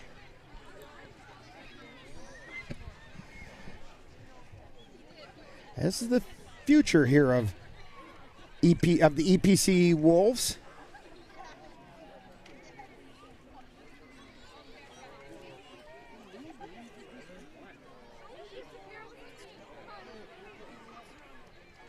Young lady at quarterback here too. She takes the snap. She's looking, throws it, almost. Yeah, good form.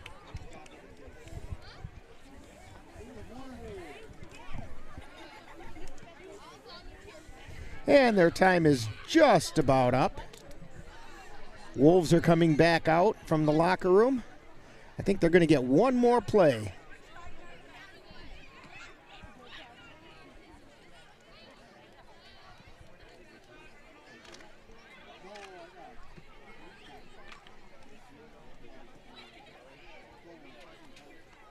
And this young man's looking to throw it, throws it out in the flat, and this guy caught the ball, but this flag got taken, and they're all done. And so the youngsters head off the field. Some nice cheers from the fans on the far side. Vikings are starting to warm up.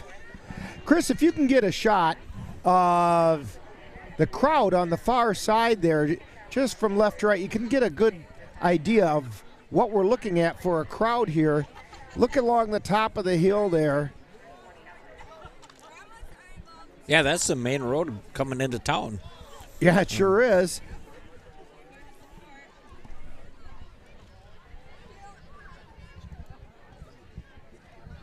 That's straight across from us there.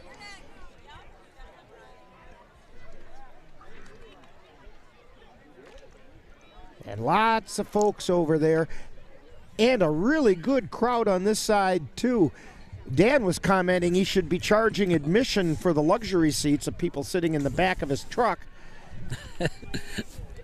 Yeah, I parked the truck right here in front of the broadcast trailer, and it was empty, and we are full. We even got second deck. Yeah, there's 2 tiers of fans down there.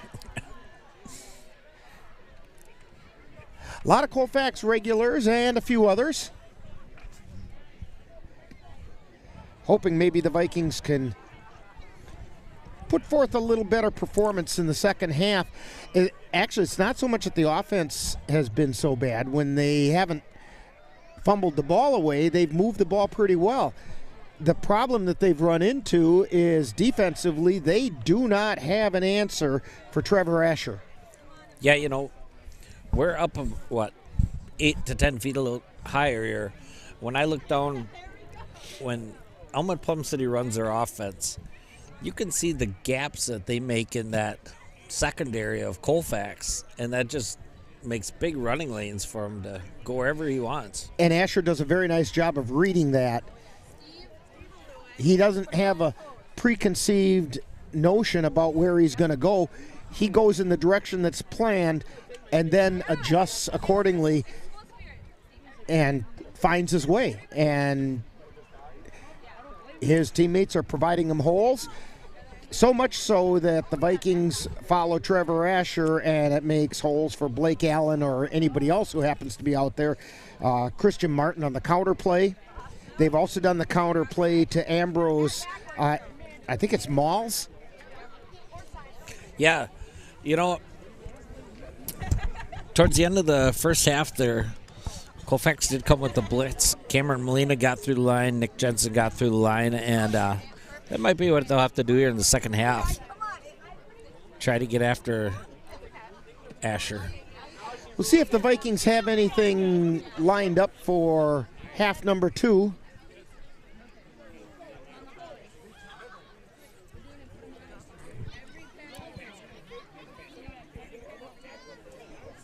Because they'll be getting the ball first. And we're just about ready to start the second half as the Vikings are taking the field. The Wolves are taking the field. Back deep to receive the kickoff is Hovde. They've moved Pekka up into the short line, so Hovde's by himself back there. That's because the Wolves have not been kicking it deep. Ben Luther has it teed up. And we're getting ready to start the second half. He approaches the ball, and he kicks it. It's fairly short, heading toward the sideline, and it goes out of bounds. So the Vikings should get it on the 35-yard line.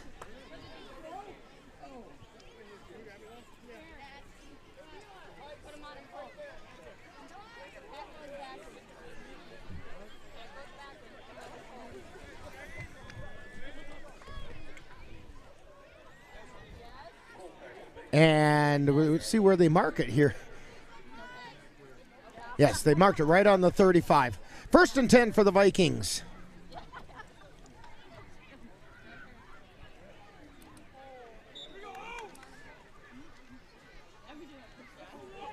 Vikings come up to the line of scrimmage.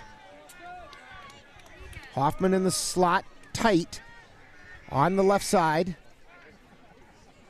Anderson in motion. Pitch to Anderson coming around the left side, and he gets taken down in the backfield. Loss of about 5 yards brings up 2nd and 15. They've tried to run that play around the left side to Anderson 3-4 times tonight, and that's been the result every time. Yeah, number 10 for Elmwood Plum City, Brett Lifko. He has been right in that back pocket of Colfax all night. So 2nd down, 15 for the Vikings.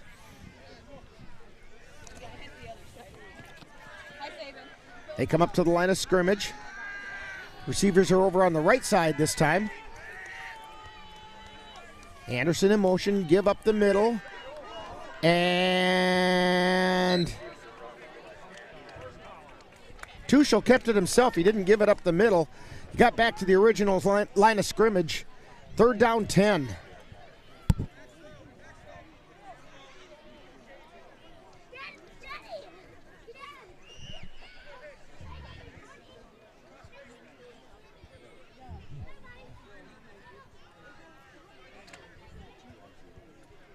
Slot receivers out to the left side. Ralph in the slot. Hoffman split wide. Straight up the middle, and a fine run up the middle that time by Tuchel. Gets across the 45. He's out to about the 47-yard line. They're going to mark it on the 46, but it's a first down. Tripped up by number 5, Frank Wetz for Elmwood Plum City.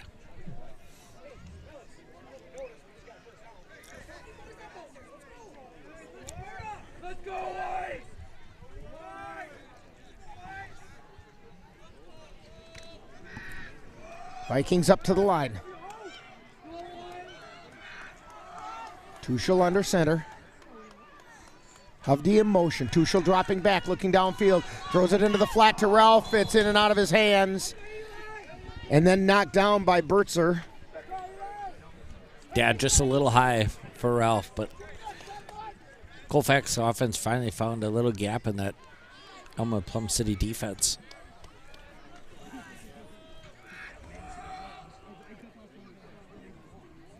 Second down 10. From the 46. They're at the line of scrimmage.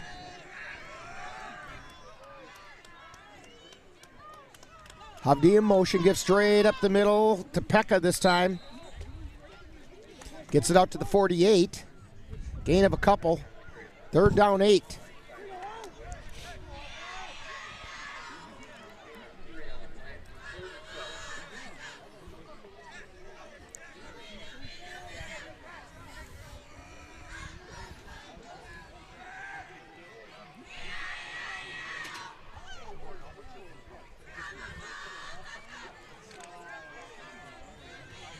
Vikings up to the line.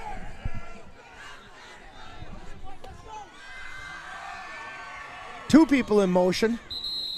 And we're going to get illegal procedure called against the Vikings.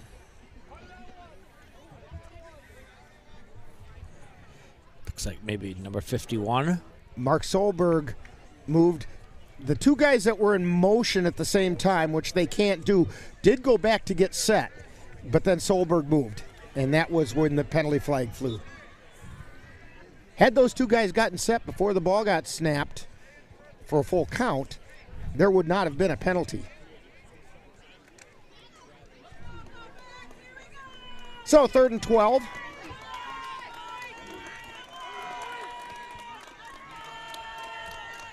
Anderson in motion. Pitch to Hovde going around the right side. He gets to the 45 and taken down at about the 47-yard line. 4th down and about 8? About 8, yeah.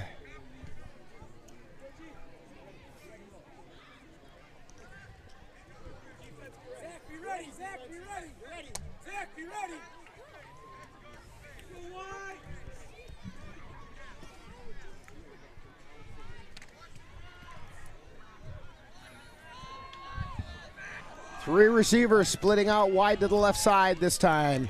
Anderson, the tail of the three. Toss over to Anderson. He's got the ball. He's across the 50 down to the 49-yard line of the Wolves. But the ball will go over on downs to the Elmwood Plum City Wolves. In fact, the nose of the ball will be touching, just about touching the 50-yard line.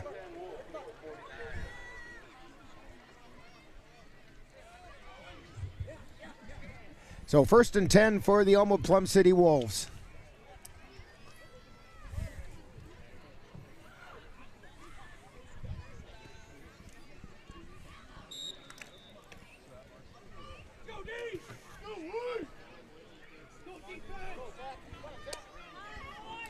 Bertzer in the backfield on the near side. Asher on the far side. Bertzer keeps it himself. He finds a big hole and gets down to the Viking 40-yard line. Gain of about 10 yards. It should be enough for a first down. 32, Drew Beekner on the tackle for Colfax. So 1st and 10 for Elmwood Plum City.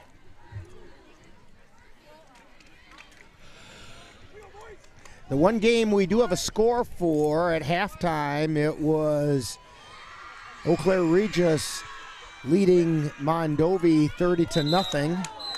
And we have a lot of motion, and it looks to me like it's Elmwood Plum City, and it is. Vikings were moving all over the place, but nobody encroached. And Elmwood Plum City kind of jumped and moves the ball back. So 1st and 15, back at the 45-yard line. Yeah, Colfax defense is showing blitz. Sometimes they're coming, sometimes they're not, but it's just enough that's kind of throwing Elmwood Plum City off their game a little bit.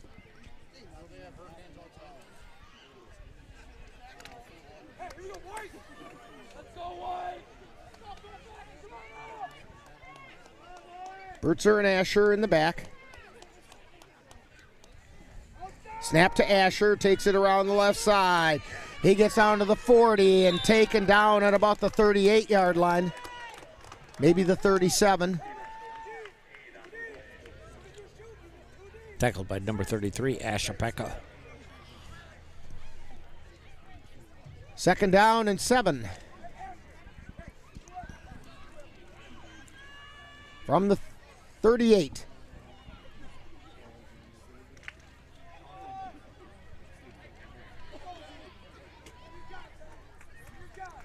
They're at the line of scrimmage.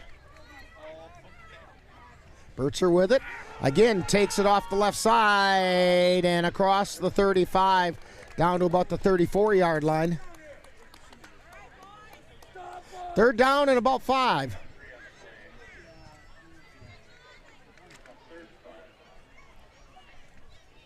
Third and 5 at the 34.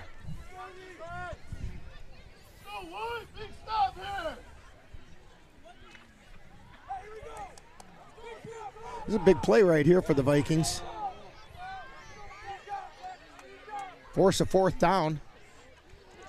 Asher gives it on the counter to Malice, and he didn't get too far. Got down near the 30. It's close to a first down. He got 3, 4th and 1. At the 31.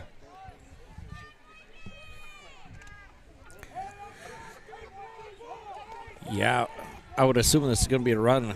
Be a good time to bring a blitz. But they spread it out. They put a man in motion, give straight up the middle, and they snapped it to the short guy, Weeks, and he took it down inside the 20-yard line.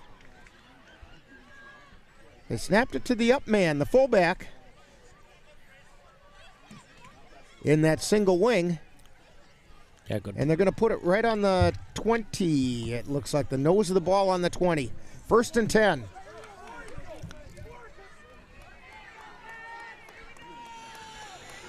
Asher hands it back on that counter again, and a good hit as Malice tried to cut off the left side, and he kind of got helicoptered in there. Yeah, big hit there by number 32, Drew Beekner. He heads over to the sideline saying, anybody know what hit me there?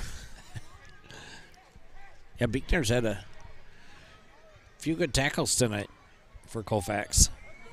There was no gain on the play. 2nd down 10.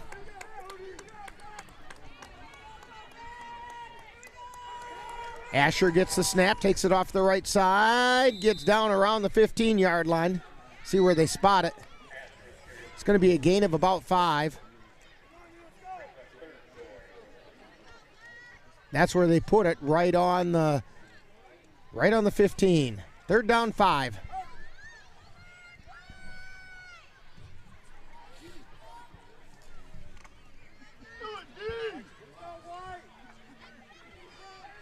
Wolves come up to the line. Beckel is split out to the right. They give it coming around the right end to Asher. He takes it across the 5 towards the goal line. And he's tackled about the 1-yard line. Be first and goal from the 1.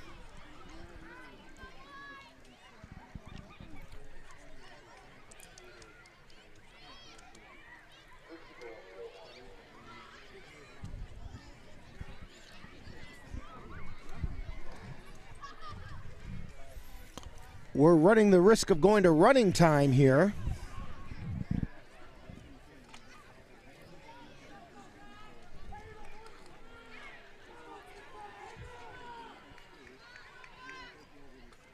Wolves at the line. Taking it straight up the middle.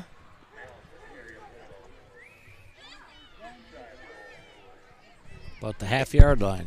And that was Wex on the carry. Again, they snapped it to the up man, the fullback.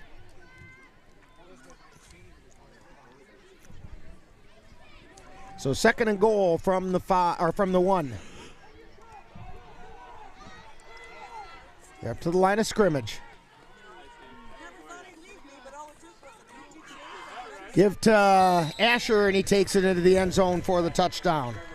Trevor Asher on the touchdown run, making the score EPC Wolves 48, Vikings 12.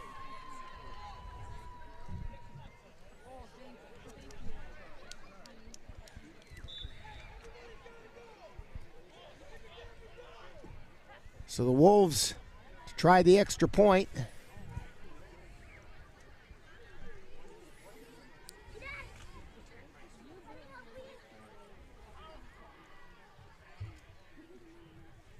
Asher has the lone setback now. Takes the snap, pitches it, throwing into the end zone, and it goes incomplete. Pass was intended for Aiden Maxwell and pretty well covered that time by the Vikings. And so the score remains the EPC Wolves 48, Vikings 12. And you're tuned to Viking football on the Northern Light Webcasting Network and NLWN-TV. It happens to everyone eventually. Your computer goes on the fritz. Fear not, Sladen's Technology Services can help. When your computer decides to not cooperate, it can be very frustrating. Let Sladen's Technology Services keep you from wanting to drive your computer right off a cliff. Sladen's Technology Services supports business of all sizes. They offer assistance with managed anti-malware, encrypted email, fast tech support, data backup, and recovery, and more. Call Sladen's Technology Services at 715-864-2833 and get the IT help you desire. Sladen's Technology Services is the official IT service for the Northern Light Webcasting Network. And we're back here as the EPC Wolves have opened up a 48-12 lead over the Vikings. They're getting ready to kick off. Ben Luther, who's been working on a lot of different types of kickoffs, practicing onside things and so on. Not wanting to kick it deep. This time he kicks it away. It heads over to the left side, and falling on it is Eli Ralph. It was not a clean ball to pick up and try to get a return out of. So rather than risk fumbling it, he fell on it at about the 32-yard line. That's where it's going to be, 1st and 10 for the Vikings.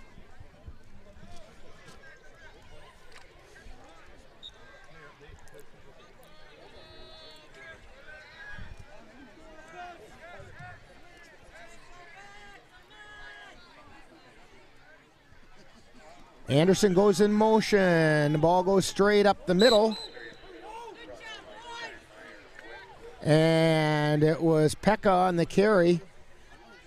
Out across the 35 to about the 36-yard line.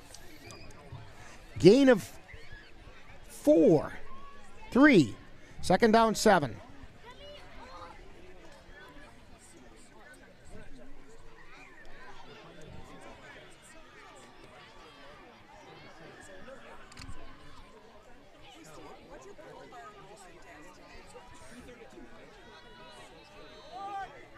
Vikings at the line.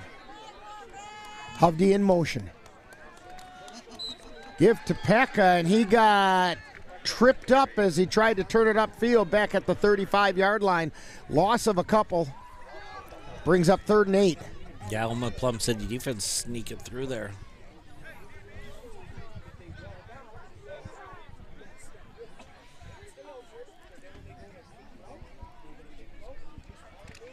And we have just about gotten through the 3rd quarter. We're under a minute to go now that we're in running time.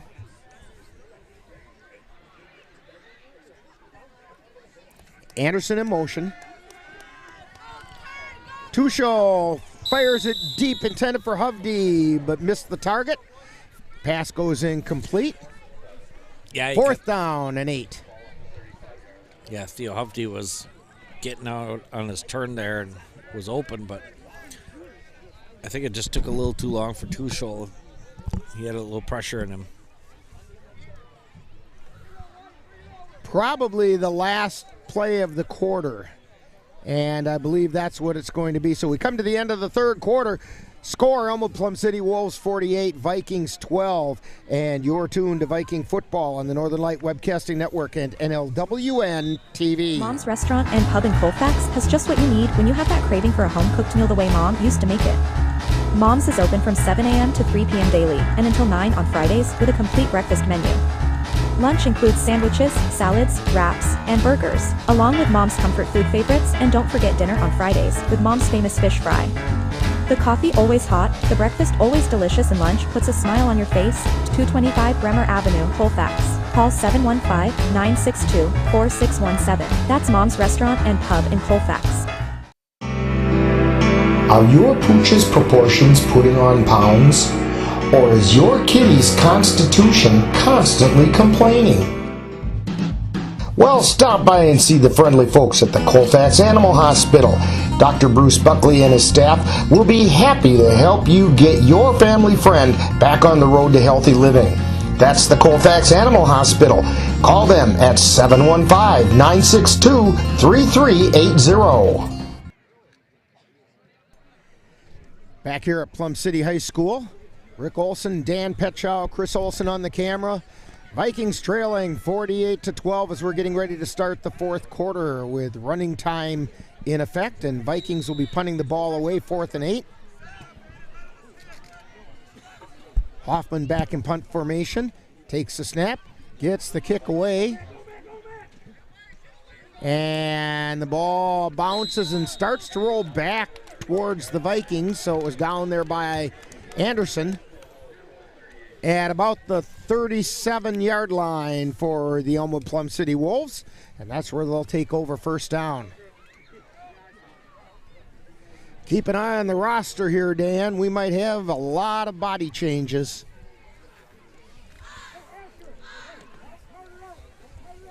Yeah, that's one thing. Like I was saying earlier about bright moments, special teams has been the thing for Colfax tonight. Asher is not in there, I don't believe. And the snap, taking off the left side and finding all kinds of running room, heading down the right sideline is Riley Beckel. And he gets down to about the 26-yard line. Yeah, that right side of the Elmwood Plum City line there sealed that off and made a hole for Beckel to run through. So in the backfield now for the Wolves is Bertzer and Beckel.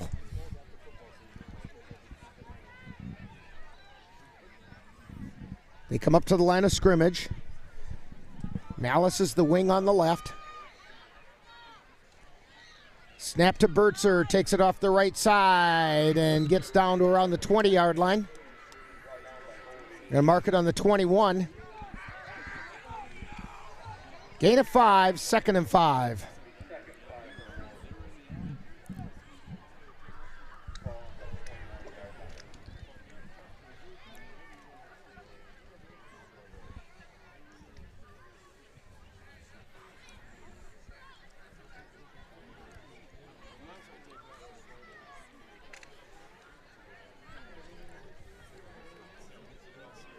Aiden Bertzer kind of playing the job as a quarterback in this single wing.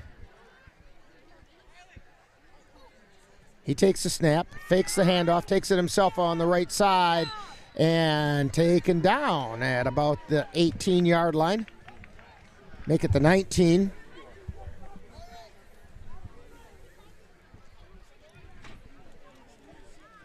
Third and about 3.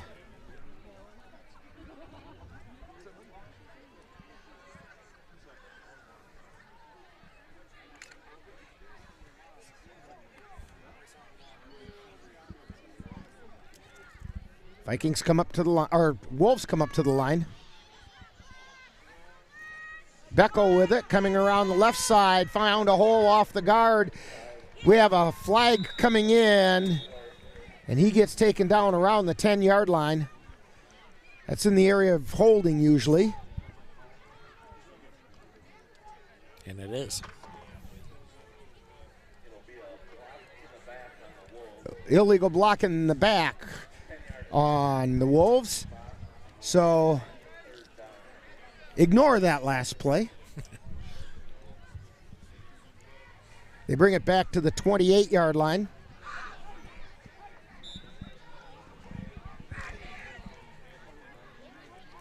Third down and about 12.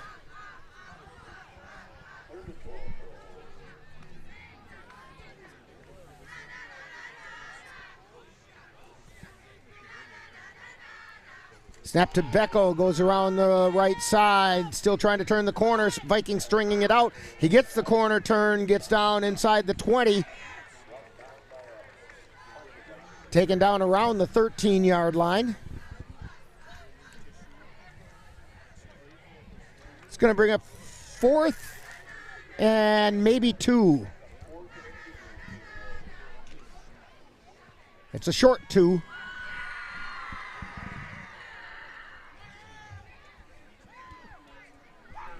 Again, watch that snap to Wex.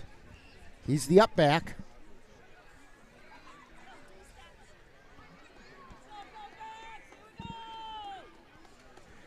Instead, it goes to Beckel, and he got hammered in the backfield by Cameron Molina.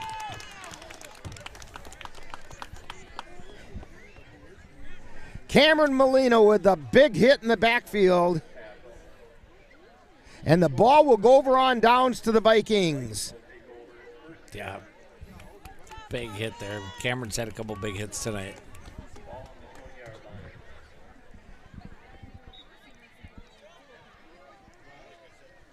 So 1st and 10 for the Vikings, and they put it right on the 20-yard line.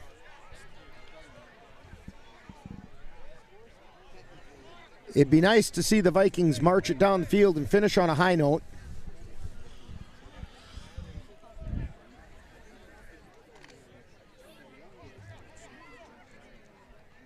Vikings at the line, everybody tight. Hovde in motion. And they try to go up the middle and get nowhere with it. Pekka on the carry. I'm not even sure he got back to the line of scrimmage. He did not. He lost a yard. 68 Mason Clare there on the tackle for Elmwood Plum City.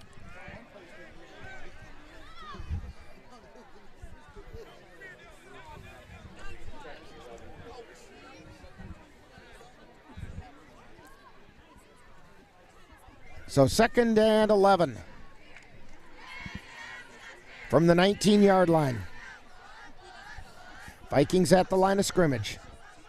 Ralph fairly tight on the left side, or on the right side. Hovde coming around the right side. He gets the corner turn, gets out to the 30-yard line. Should be enough for a first down, and it is. Hovde got to the outside and then turned on the speed to get around that corner. Yeah, when Hovde can get out in open space, he's got wheels. Coming up on 5 minutes to go in the game.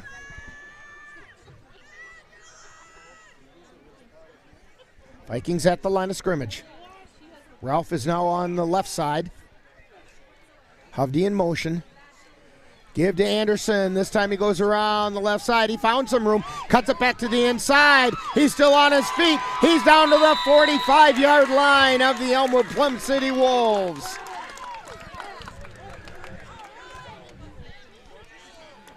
Kate Anderson's got that little stutter step going on and making Wolves players miss.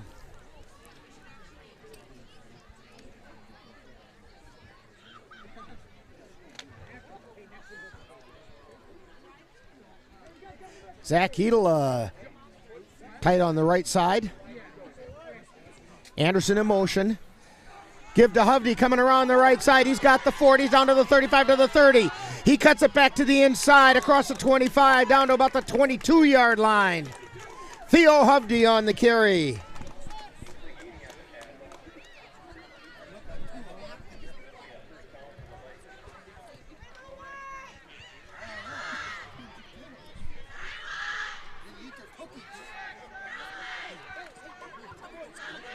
Vikings come up to the line of scrimmage.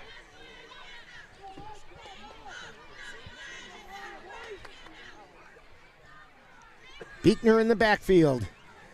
Give to Hovde going around the left side this time. He turns it up. He's across the 10 down to the 5. And into the end zone for a Viking touchdown.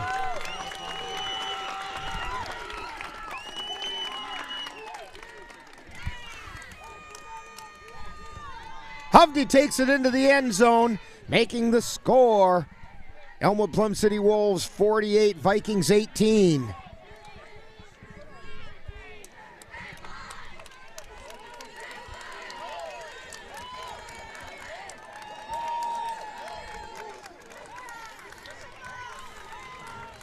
Beekner to try the extra point. Zach Hedel to hold.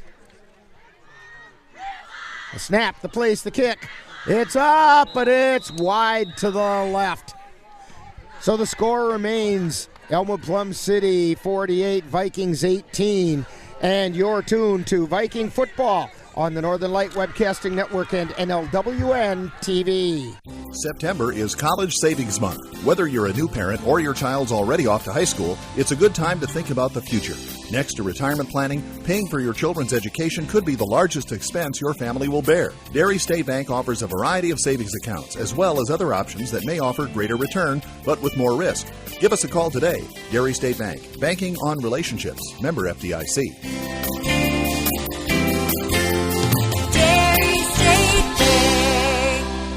To get your lawn or garden to perform like you want, you first need to know about your soil. That's where Midwest Environmental Consultants can help. Their soil testing service can give you a complete rundown on your soil's nutrition and health. They test for nitrogen levels, phosphorus, potash, micronutrients, minerals, pH, and organic matter. Let Midwest Environmental Consultants put you in control of your soil's health. Call Midwest Environmental Consultants at 715-586-1302. That's Midwest Environmental Consultants, soil testers for the Chippewa Valley. Back here at Plum City High School, Vikings just got back on the board, and we have, there's the penalty's going to be called, and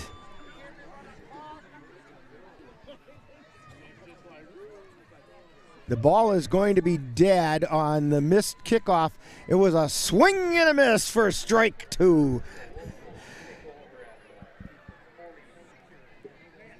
And so I believe that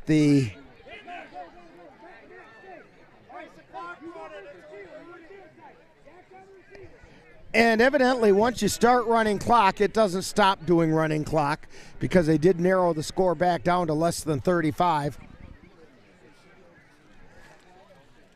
So Elmwood Plum City has the ball at the Viking 42-yard line. Or 43, somewhere right around there.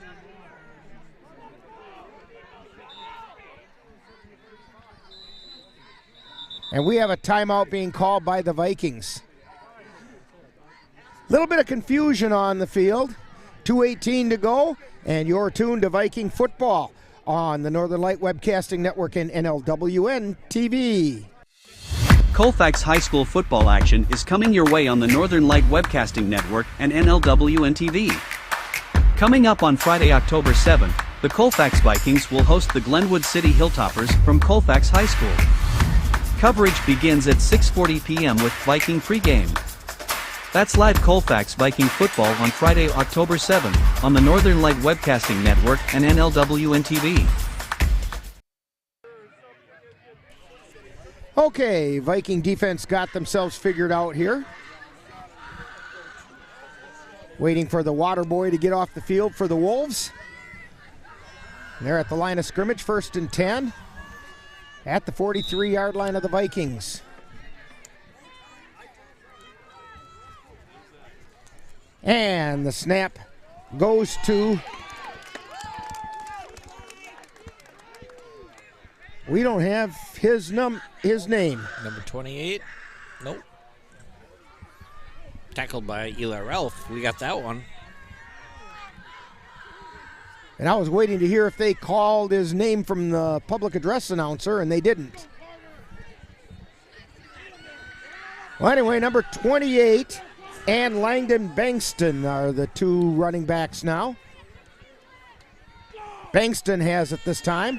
Coming to the near side, and he gets met as he crosses the 35 down to about the 34-yard line.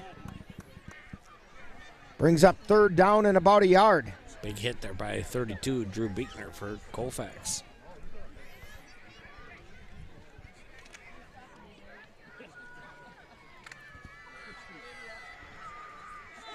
Wolves come up to the line of scrimmage.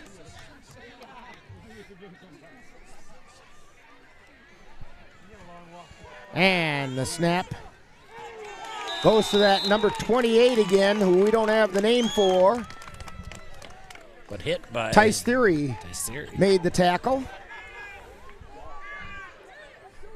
Tice Theory is just a freshman, but he's already starting to make a name for himself here for Colfax.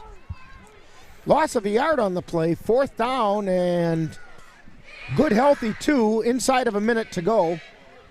This could easily be, well, it won't be the last play. Well, it could be if they make a 1st down.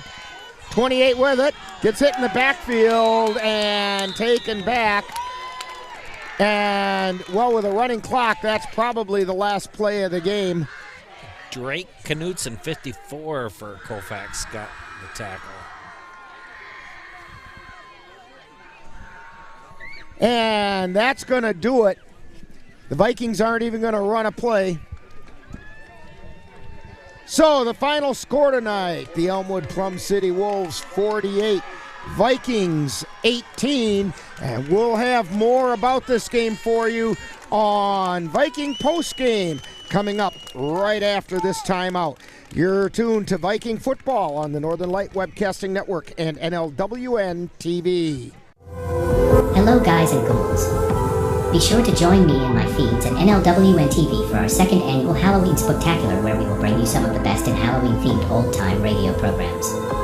We will include Father Knows Best, Fibber McGee and Molly, Suspense, and we'll wrap it all up with the Mercury Theater on the air's presentation of Dracula. That's all on Halloween night, Monday, October 31st at 7 p.m. on NLWN-TV.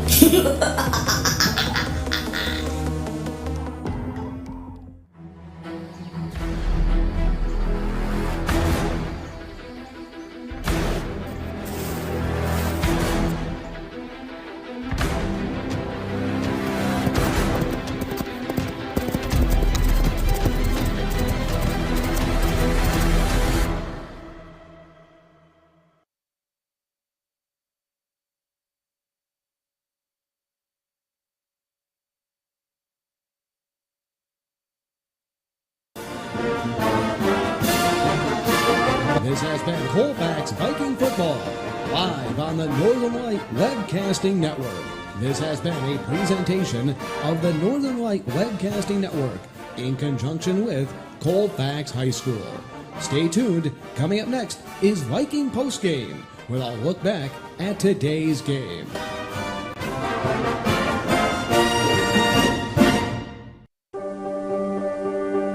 Being prepared is a part of who you are. but it's especially important in the case of a disaster. Be informed about possible emergencies in your area. Make a plan that covers where you go in an emergency.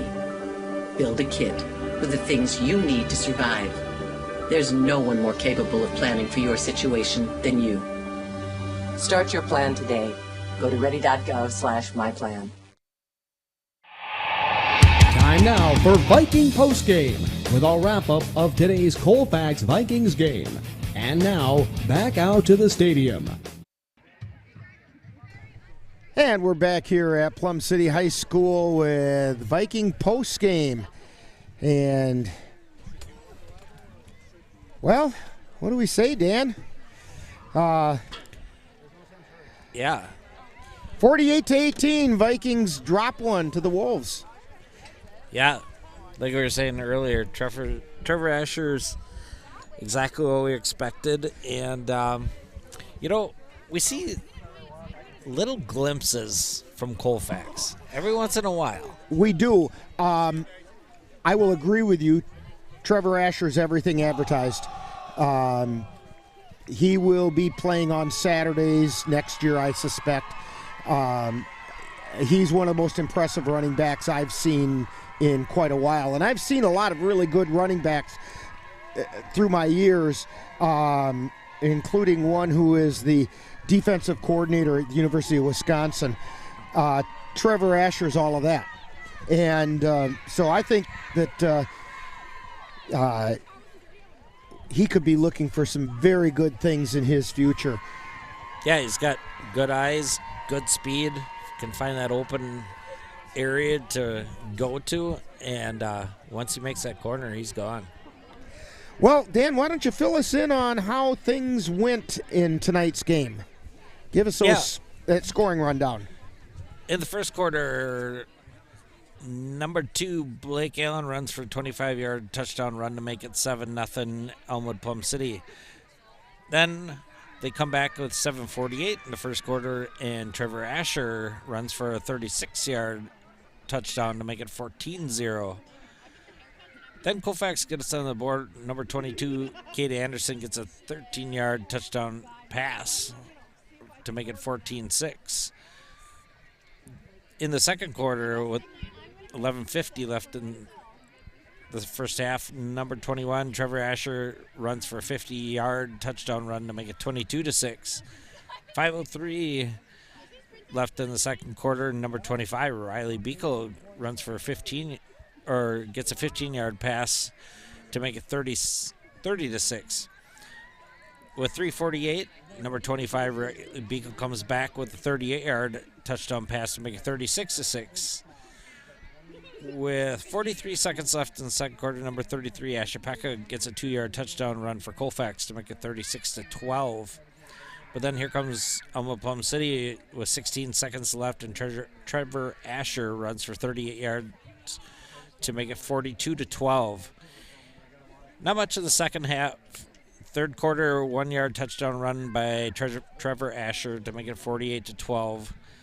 And in the fourth quarter, with 3:18 left, number 2, Theo Hovde for Colfax, gets a 28-yard touchdown run to make it 48-18, and that's our final. And that's the way it turned out. I'll tell you what, we'll come back and wrap some things up here, and I see the coaches heading back over this way, but we'll see if Coach Joe Baranek is coming up here or not, and we might talk to him. Otherwise, we'll just wrap things up. But you're tuned to Viking Postgame on the Northern Light Webcasting Network and NLWN-TV. To get your lawn or garden to perform like you want, you first need to... Multiple studies have shown that marijuana can slow both driver reaction and response time, which can be really dangerous. He's here. He's here. Wait. What? I can't drive. Why? I'm high. Oh. No, you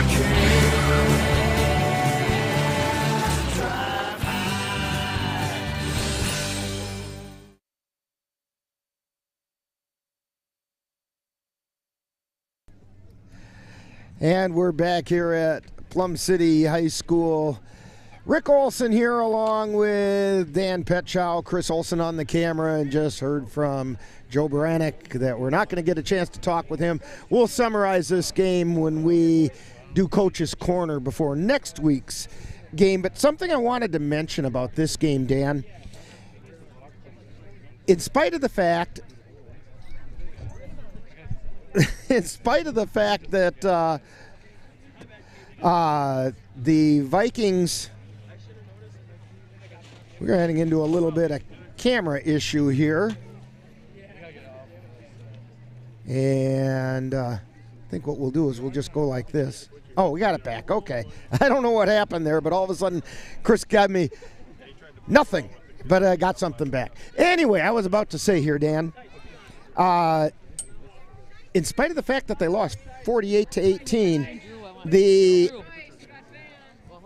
the highlights that I made note of for the Vikings that we'll be using in upcoming programming and so on, there's actually a pretty good list of them. I've got 8 listed, and which tells me that the Vikings put forth a lot of effort. They did a lot of things right, and just as they get things rolling, they'd shoot themselves in the foot. And they had no answer for Trevor Asher. When you get down 14-0 right away, it's just an uphill battle after that. And we've seen now 5-6 games now that the team you can see is starting to gel, and things are starting to happen. And now I think it's just kind of down to those little fine details. And you're absolutely right. I've got to believe this team is taking steps in the right direction, especially overall in the Viking football program for upcoming years as well, that they're trying to reestablish a little different culture than what's been around, and I think they're on the way to doing that. And so hopefully the Vikings can continue that sort of effort and make good things happen. In fact, speaking of effort, don't forget to join NLWN-TV and the Northern Light Webcasting Network next Friday as we bring you the Vikings homecoming game as they host the Glenwood City Hilltoppers. Viking pregame will begin at 6:40, and all the live play-by-play action will come right after that. The Viking volleyballers are going to travel to Menominee for the Menominee Triangular on Monday. They're taking on both Menominee and Bloomer. Action gets underway at 5:30 p.m. And then they travel to Elmwood on Thursday to take on these Elmwood Plum City Wolves. Action there begins at 7 o'clock. The Viking cross-country runners will be running tomorrow at Whitetail Golf Course in Colfax with action beginning at 9 a.m. And don't forget, coming up on Halloween night, as Dan was saying, just over a month from now, a month and a day, the Northern Light Webcasting Network and NLWN-TV presents our second annual Halloween Spooktacular, featuring some of the best classic Halloween-themed old-time radio shows. It all starts at 7 o'clock Halloween night on the Northern Light Webcasting Network and NLWN-TV. Tonight's Colfax High School football game is brought to you by the Colfax Animal Hospital. Let Dr. Buckley and his friendly staff take care of your pet. Terry State Bank, where they're banking on relationships. Midwest Environmental Consultants, soil testers for the Chippewa Valley. Anderson Bridges, who have been manufacturing prefabricated steel truss bridges since 1989. Slayton's Technology, IT providers for the Northern Light Webcasting Network. Mom's Restaurant and Pub in Colfax, comfort food the way Mom used to make it. And Fit Fam Nutrition of Colfax with drinks that taste as good as they sound. Plus, they're healthy. Be sure to thank these fine sponsors for bringing you Colfax Viking football on the Northern Light Webcasting Network and NLWN-TV. So, for Dan Petchow and Chris Olson, this is Rick Olson. That final score once again, Elmwood Plum City Wolves 48, Vikings 18. You've been tuned to Viking Postgame on the Northern Light Webcasting Network and NLWN-TV. You've been listening to Viking Postgame, a wrap-up of today's Colfax Vikings game.